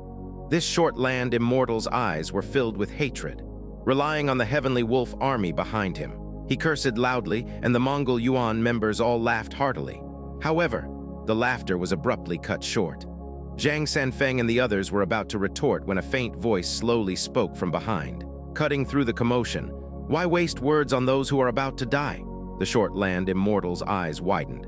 A brilliant ray of light shot into the sky, its speed so fast it seemed to transcend space, arriving in an instant. In that moment, the 1,000,000-strong heavenly wolf army behind him could no longer be his backing. He felt his soul tremble, and a scream caught in his throat. He saw clearly then. It was a sword energy shimmering with 5-colored light. The short land immortal desperately tried to block it, and the heavenly wolf army's baleful aura formed a blood-red pillar to intercept the attack, but it was futile. Swish! A clean, crisp sound rang out. A head flew into the sky. Only then did everyone react. The Mongol Yuan's land immortals, who had wanted to rescue him, froze, their pupils widening, scalps tingling, swiftly retreating behind the protective cover of the heavenly wolf army's aura. Only then did a sense of security return. Incredulously, they looked towards the source of the voice. "Huh!" Clow exclaimed, seeing a moon-white figure slowly approaching. The young Taoist was handsome and ethereal, like an immortal with a woman by his side, attracting everyone's attention. Wudang's little immortal. Beisiba and Meng Chixing gritted their teeth, pronouncing each word. In an instant, a land immortal had fallen, causing the dark clouds in the sky to thicken. Visions manifested, and all of this was due to that young Taoist. Interesting. Clow makes a quick laugh again. The small-statured land immortal's strength was not inferior to Xiaoyazi's, and he even had the heavenly wolf army's aura to aid him. Yet he was instantly killed. The Mongol Yuan members' eyes were filled with apprehension, though because they were far away. The heavenly wolf army's aura was weaker, but the little immortal's power was undeniable. The Jianghu observers were even more shocked. Some saw Ning Changge in action for the first time, dumbfounded, unable to imagine that a land immortal could be killed so effortlessly. Su Ziling's eyes, shining brightly, "Woo!" Clow exclaimed again, were fixed on the transcendent young Taoist, filled with admiration. Xianxia's gaze hardened, his heart tightening then igniting with fervor. So this is the might of the immortal Tao. Xianxia must cultivate it. His mind raced, figuring out how to get a share. Stealing from the mouth of a million-strong heavenly wolf army was no easy feat. Bai Qi and Wang Jian exchanged glances, seeing the gravity in each other's eyes. Was the immortal method truly so terrifying? No wonder the first emperor yearned for it. At this moment they understood. What other way to understand right? Ning Changge approached slowly. Wudang's disciples, fervent and reverent, looked at him, and filled with excitement. Clow is speechless. The little martial uncle's every action was earth-shattering. Zhang Sanfeng and the others laughed heartily, standing beside Ning Changge. Ha ha ha! Well done, Changge. Before any engagement, he had swiftly slain a land immortal, undoubtedly boosting Wudang's morale. Ning Changge smiled faintly, his gaze fixed on the heavenly wolf army, the five-colored light flickering in his eyes. Under the observation of his five-element spirit eyes, he saw that each soldier in the opposing army had mysterious auras interconnected, meaning the heavenly wolf army was not fighting alone. Especially when the baleful auras and killing intent of each soldier coalesced through the military formation to form an army soul. The power was limitless. This was the fundamental reason why a united army could suppress land immortals. Ning Changge understood. This was his first time seeing such a massive army, sparking flashes of insight in his mind. He spoke faintly, his words shocking the world. Temujin wants to seize the immortal method I created? Very well, but after today, I will visit the Mongol Yuan's imperial capital to see if he has the destiny to bear such a method. Everyone gasped. Such audacity, it was chilling.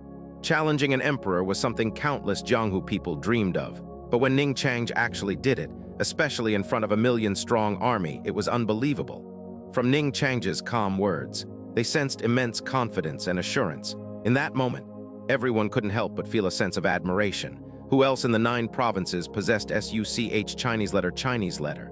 Visiting the Mongol Yuan's imperial capital meant he didn't consider the million-strong army a threat. The Mongol Yuan members were enraged. Rower! The apprehension in Beisiba and the others' eyes was entirely replaced by fury. Beisiba roared, arrogant. Do you think our million-strong heavenly wolf army is just for show? Today, you will pay a heavy price for your words. His expression turned sinister. The million-strong heavenly wolf army roared in unison, kill, kill, kill, the killing intent above the army soared, its might surging several times over. The heavenly wolf army entered combat mode. Beisiba shouted to the sky, fire, F-wash. The sound of bows being drawn filled the air. In the next instant, a million arrows cut through the sky. A dense, dark cloud carrying a stifling aura heading towards Wudang. Swish, swish, swish, swish. A million heavenly wolf archers shot at the moon. Everyone's eyes widened, overwhelmed by the sheer spectacle. The intensity. In this moment, everyone witnessed the true meaning of an arrow storm.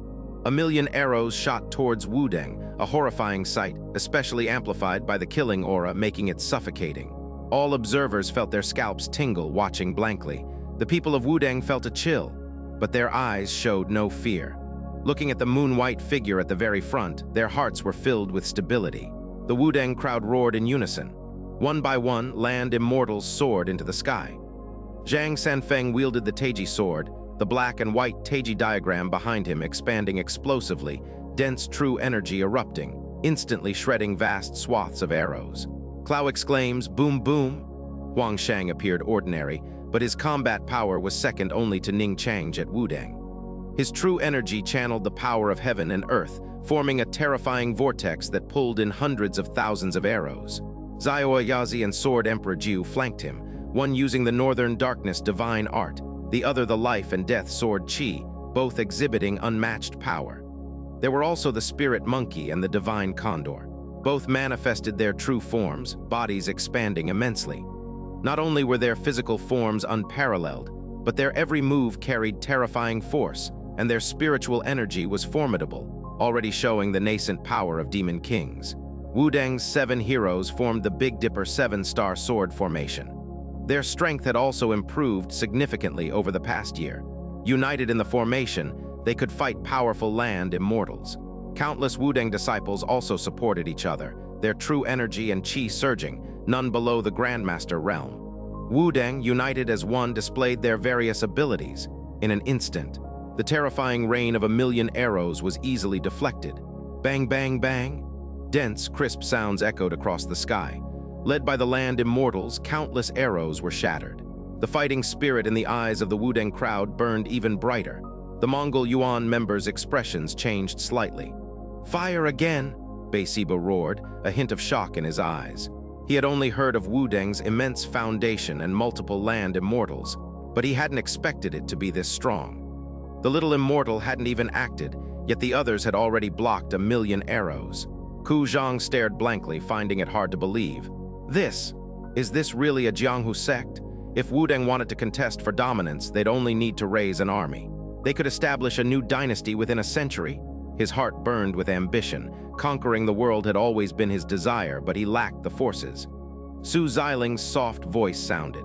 Not only that, the little immortal hasn't even made a move yet. The onlookers were even more horrified. They realized, faced with this terrifying 1,000,000-arrow barrage, Wudang's little immortal didn't even need to act. Bai Qi and Wang Jian exchanged glances, seeing the gravity in each other's eyes. Bai Qi sighed. "It seems I underestimated Wudang. This battle might not end quickly." Wang Jian deeply agreed, nodding. Indeed, Wudang's foundation is truly profound. So many land immortals, all with remarkable combat power, and the disciples coordinate perfectly. They alone could match an elite army of 100,000, lacking only the killing aura of battlefield experience. And that little immortal hasn't acted yet. His eyes showed shock. Bai Qi remained silent for a moment, then said, "But this is just the appetizer. 1,000,000-strong army is capable of much more." Arrow volleys were merely a common tactic, perhaps augmented with some killing aura. Both generals turned their gazes towards Ning Changge, eagerly anticipating what brilliance this little immortal would display. Their interest in today's battle grew. As military commanders, they usually held some disdain for Jianghu sects, but Wudang had changed their perspective. At the foot of Wudang Mountain, arrows fell like rain, wave after wave. Wudang's forces surged with momentum, flawlessly defending. And Ning Changge, while keeping a part of his mind on the battlefield, most of his attention was focused on observing the 1,000,000-strong army before him, the 5-colored light flickering in his eyes, seemingly gaining insights.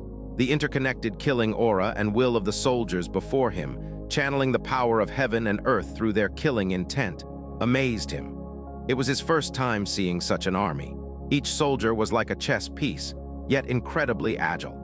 The waving of distinct military banners conveyed different signals, easily commanding the 1,000,000-strong force as if it were an extension of one's own limbs. This required not only the general's extraordinary leadership, but also the soldiers' rigorous training. Most importantly, the killing aura within each soldier is likely refined by a special method, allowing them to resonate. Inspiration flared in Ning Changge's mind. He had recently been pondering the art of moving mountains, arriving at 2 possibilities. One, relying on his own vast mana, which might require the Golden Core realm, and the other, using Dao soldiers and spirit enforcers. And where would these Dao soldiers come from? Seeing this army today suddenly gave him an idea. "Fire! Fire again!" Arrows rained down, whistling through the void, horrifying onlookers. But Wudang had completely adapted to the rhythm, showing no signs of weakness. The Wudang disciples' fighting spirit surged. They felt that the 1,000,000-strong army wasn't so terrifying after all. They could hold their ground even without the little martial uncle's intervention. A flicker of impatience appeared in Meng Chixing's eyes. He turned to Beisiba. "National Preceptor, dragging this on might affect our army's morale." Beisiba nodded slightly. He had intended to use this opportunity to train the Heavenly Wolf Army, but he hadn't expected Wudang to be so resilient and tenacious. Their foundation was not to be underestimated. Their combat power was comparable to a small kingdom. He waved his hand slightly. The roaring, firing Heavenly Wolf Army immediately halted, obeying the command perfectly. People were first confused, then their eyes widened as they heard Baisiba shout, "Heavenly Wolf Army, condense the army soul! Kill! Kill! Kill!" Endless roars echoed. Ning Changge's eyes lit up. He saw the baleful aura emanating from each soldier suddenly move, connecting in a wondrous way. AWOOO! Wolf howls resonated across the sky, one after another. The people of the grasslands excelled at archery and revered the wolf. The Heavenly Wolf Army were the elite among them. Now, as their army soul condensed, it took the form of massive heavenly wolves. The killing aura of the million-strong Heavenly Wolf Army shot into the sky. The dark clouds overhead dissipated, and even the blazing sun's light was masked by the dense blood-red aura. Amidst the heaven-shaking wolf howls, the Heavenly Wolf Army divided into 8 formations. Under everyone's horrified gazes, enormous blood wolves, red as blood, rose from the army formations. These wolves were as large as mountains, their fur stained with overwhelming bloodlust, chilling everyone to the bone. The Heavenly Wolf Army soul truly lives up to its name. Xianxia's expression turned grave. He could feel that just one of these blood wolves would require his full strength to fight, and he might not even win. But now there were 8 of them. The army soul was the trump card that allowed armies to suppress land immortals. Otherwise, how could mere numbers make land immortals wary? Only the army soul, carrying the aura of blood and slaughter, could restrain true energy and prevent land immortals from escaping, allowing dynasties to dominate the 9 provinces. Many years ago, only after the advent of military formations did the landscape gradually evolve into the current state of warring dynasties. Now, 8 blood wolves soared, carrying terrifying killing intent towards Wudang. Even Huang Shang's expression changed. Each of these Heavenly Wolf Army souls was comparable to a peerless expert like the Sword Demon. 8 of them together, Wudang might not be able to withstand it. Their expressions turned grim, ready for a desperate fight. Though Ning Changge remained their trump card, who knew if the Heavenly Wolf Army had exhausted all their tactics. The Wudang members' thoughts were simple. They wanted to exert their utmost effort to probe the enemy's strength, making it easier for Ning Changge to act decisively later. Ning Changge's calm voice sounded, "Just fight. Don't waste this opportunity." Fighting against such a terrifying army, if one could survive, would yield immense benefits. This was one reason Ning Changge hadn't intervened yet. The other reason, naturally, was that he was currently comprehending the Tao. Spiritual light flickered in his eyes, the 5-colored radiance analyzing the essence of the army soul's killing aura. However, facing such terrifying army soul heavenly wolves, the Wudang members were clearly outmatched. So Ning Changge didn't completely ignore them. He gently pointed upwards. Instantly, the heavens churned. Suddenly, from the 7 peaks surrounding Wudang, boundless starlight manifested. 7 pillars of starlight connecting heaven and earth shot up from the mountains, appearing before everyone. The distant onlookers' eyes widened. This was one of the foundations Ning Changge had laid down initially. The 7 stars spirit gathering formation. This formation not only increased Wudang's spirit energy concentration tenfold, but could also channel starlight to empower individuals at critical moments. Ning Changge had rarely used this feature because no visitor to Wudang had ever been worthy. But now, it was the perfect time to use it, giving the Wudang members the confidence to face the army's soul directly. Boom! Under countless shocked gazes, the heaven-connecting starlight pillars showered down brilliant starlight, enveloping the Wudang members. Huang Shang's eyes showed surprise. He felt his connection to the power of heaven and earth become several times easier. The other land immortals felt the same, perceiving dense heaven and earth energy empowering their every move. The divine condor and gold spirit were clad in starlight armor, looking incredibly sacred. Zhang Sanfeng and the others laughed heartily. "You have your army soul manifestation. Wudang has the 7 stars spirit gathering. Come fight." With that, he charged out first, engaging one of the blood wolves. Then Wudang's other experts soared, clashing with the blood wolf army souls. The army soul's killing aura, which normally suppressed land immortal true energy, had no effect on the Wudang members empowered by starlight. They fearlessly engaged, and unbelievably, they were not losing ground. The observing Jianghu experts stared in disbelief. According to the usual script, shouldn't Wudang be overwhelmed after the army soul condensed, forcing the little immortal to intervene? How could the Wudang members be this fierce? This is Wudang's foundation, sorceress Ning Changge murmured, her eyes filled with reverence. Ku Zhang was utterly aghast, feeling his earlier words were laughable. He hadn't just underestimated Wudang, he had grossly underestimated them. Wang Jian and Bai Qi watched intently, their earlier disdain replaced with gravity. To be able to contend with a million-strong heavenly wolf army to this extent, their strength was truly formidable. It was hard to believe this was just a Jianghu sect. Everyone watching felt shaken. The Wudang members fought with high spirits. Empowered by the starlight, their combat power surged, experiencing unparalleled exhilaration. Huang Rong looked at Ning Changge with adoration, a slight smile curving her lips. All of this was Ning Changge's doing. Ning Changge, however, was completely absorbed in observing the heavenly wolf army. In his vision, strands of killing aura continuously rose from the soldiers, condensing first in groups of 10, then hundreds, then thousands. Layer upon layer, ultimately forming the terrifying heavenly wolf army soul. The creator of military formations was truly a genius, Ning Changge thought with admiration. Simultaneously, the inspiration in his mind reached a critical point. By reverse engineering how the army soul connected to the power of heaven and earth, he realized he could use mana through a medium to construct an army soul, or even take it a step further and create Dao soldiers and spirit enforcers. Wonderful, Ning Changge chuckled softly, a sound full of relief. A major problem that had troubled him recently was solved.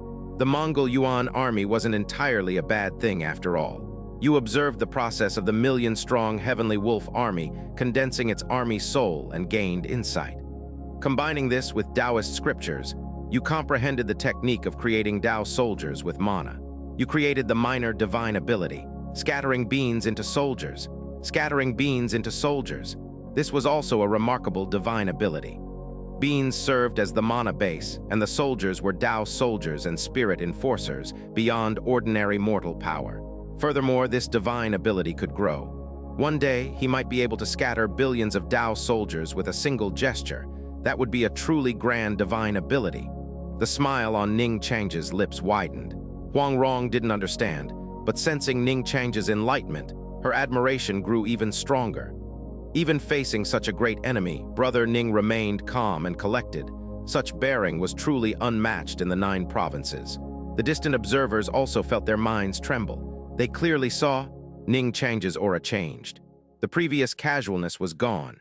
His gaze now focused on the Mongol Yuan's land immortals, like a drowsy lion suddenly opening its eyes. Everyone's hearts tightened. The Mongol Yuan land immortals were especially terrified, as if that single gaze held a strange magic.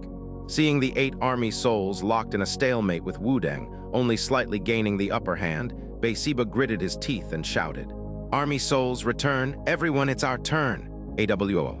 The Blood Wolves howled again. The Blood Wolves battling Wudang's forces abruptly retreated, their killing aura still full, their condition still at peak. This was the terror of the army soul. As long as the soldiers lived and the killing aura persisted, their energy was inexhaustible. How could ordinary land immortals withstand such attrition? And killing the soldiers required breaking through the protective aura of the army soul, a deadly dilemma. Only absolute power could suppress it. This was the terror of a united army. Now the Blood Wolves were recalled. The 8 army souls hung menacingly in the sky. In the next moment, everyone's hearts leaped as they understood why there were 8 army souls, not 9 or 10. They had previously thought this was the heavenly wolf army's limit, but now it was clear that wasn't the case. The Blood Wolves, overflowing with baleful aura, merged with the 8 Mongol Yuan land immortals. Rumble. Bloodlust surged to the heavens, killing intent raining down, shaking the world. Torrential rain poured, yet it was cut off by the terrifying killing intent, evaporating halfway down, creating a bizarre spectacle. Every gaze was filled with shock. Up until now, the heavenly wolf army finally revealed its astonishing, crushing power.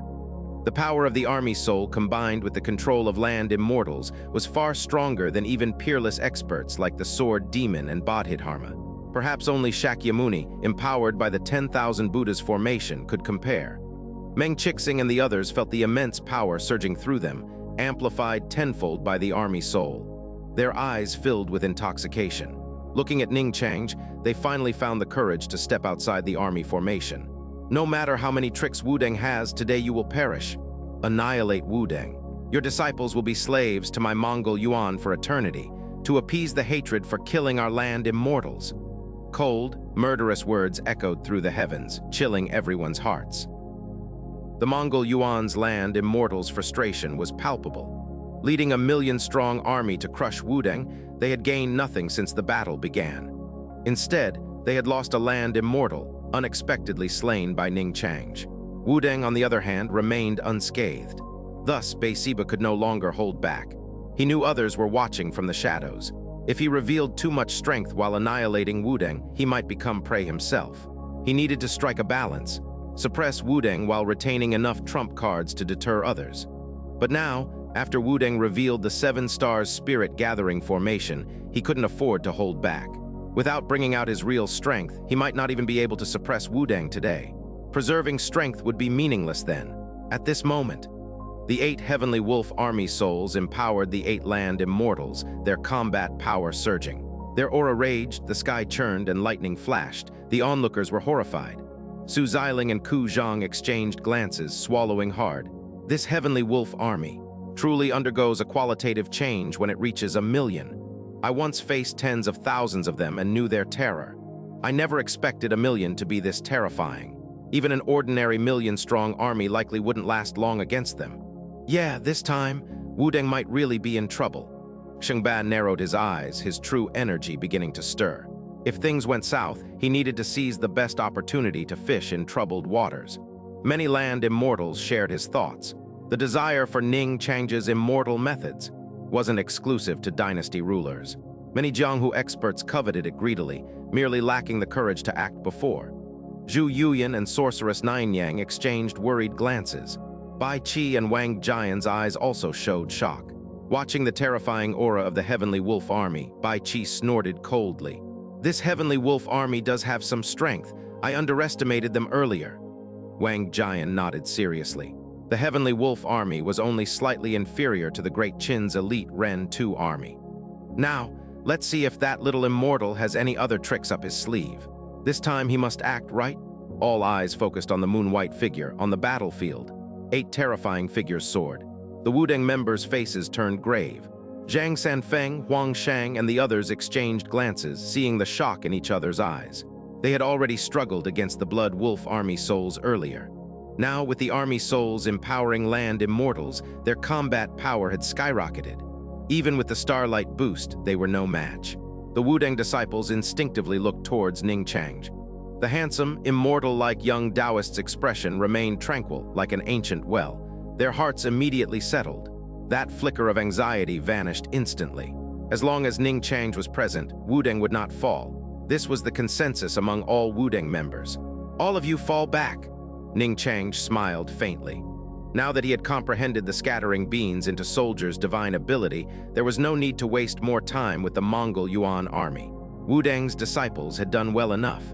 It wasn't that the Seven Stars Spirit Gathering formation was weak.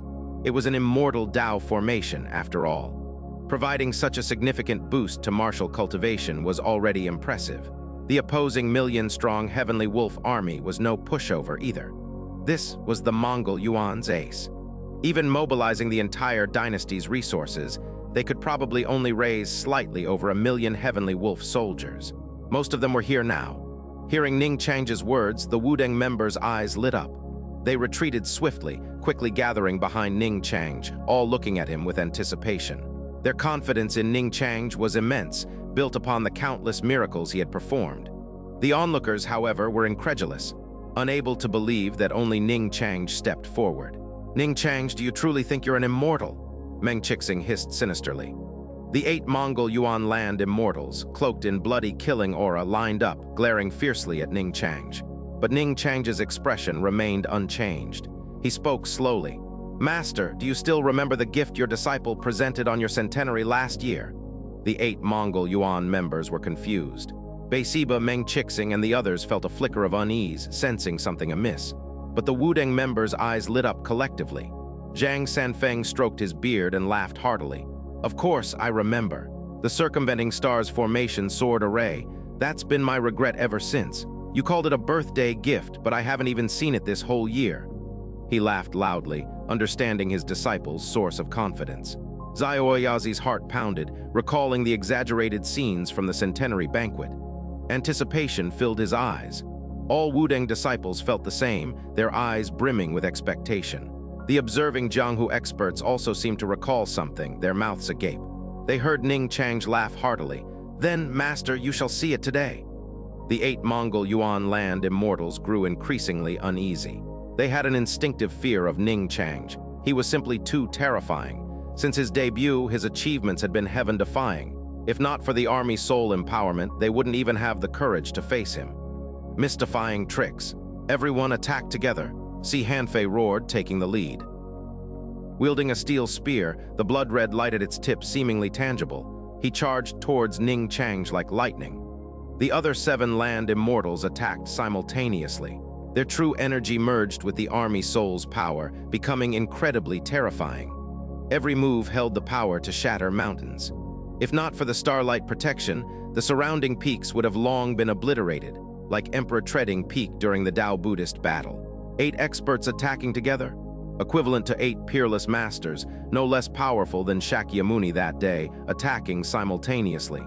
The sheer force was enough to shake the heavens, causing everyone's expression to change. Dense, bloody killing aura filled the sky. Bai Qi and Wang Jian unconsciously tensed, fearing Ning Changge wouldn't withstand the first wave. If he fell, rescue would be impossible, jeopardizing the first emperor's grand plans. But immediately, the onlookers' eyes widened in disbelief. How is this possible? Facing the full-force siege of 8 land immortals, Ning Changge simply pointed towards the sky. Sword Qi gather? In an instant, boundless starlight converged downwards. Innumerable sword cries suddenly rang out between heaven and earth. The weapons in the hands of the million heavenly wolf soldiers instantly began to tremble, filling every soldier's face with horror. Boom, a pillar of starlight converged, massive and connecting heaven and earth, dispersing all bloodlust and killing intent. Beisiba and the others retreated in horror, fear in their eyes. Opposite them, Ning Changge was completely enveloped by the starlight pillar. In the sky above, the sword cries intensified. They couldn't help but look up, their pupils contracting violently, in the void above. At some unknown time, thousands upon thousands of terrifying sword Qis had appeared. These sword Qis, formed from starlight, grew more and more numerous, densely packed, chilling everyone to the bone. Ning Changge's faint voice sounded. The circumventing star's formation sword array has 2 forms. This is the first, named Star Sword Qi. There are 100,000 in total. Wudang members were ecstatic, clenching their fists in excitement. The onlookers were dumbfounded, unable to believe the scene before them. The Mongol Yuan members' expressions changed drastically. 100,000 Star Sword Qis? What did that even mean? A single sword Qi was already so terrifying, let alone 100,000. Their scalps prickled, faces filled with horror. "Retreat! Retreat quickly!" Beisiba roared. He had arrived last but retreated fastest. Terror filled his eyes as he scrambled back towards the army. In this moment, the army's soul empowerment no longer provided any sense of security. What kind of monster is this? Fear gripped his heart. The overwhelming sense of imminent death spurred his rapid retreat.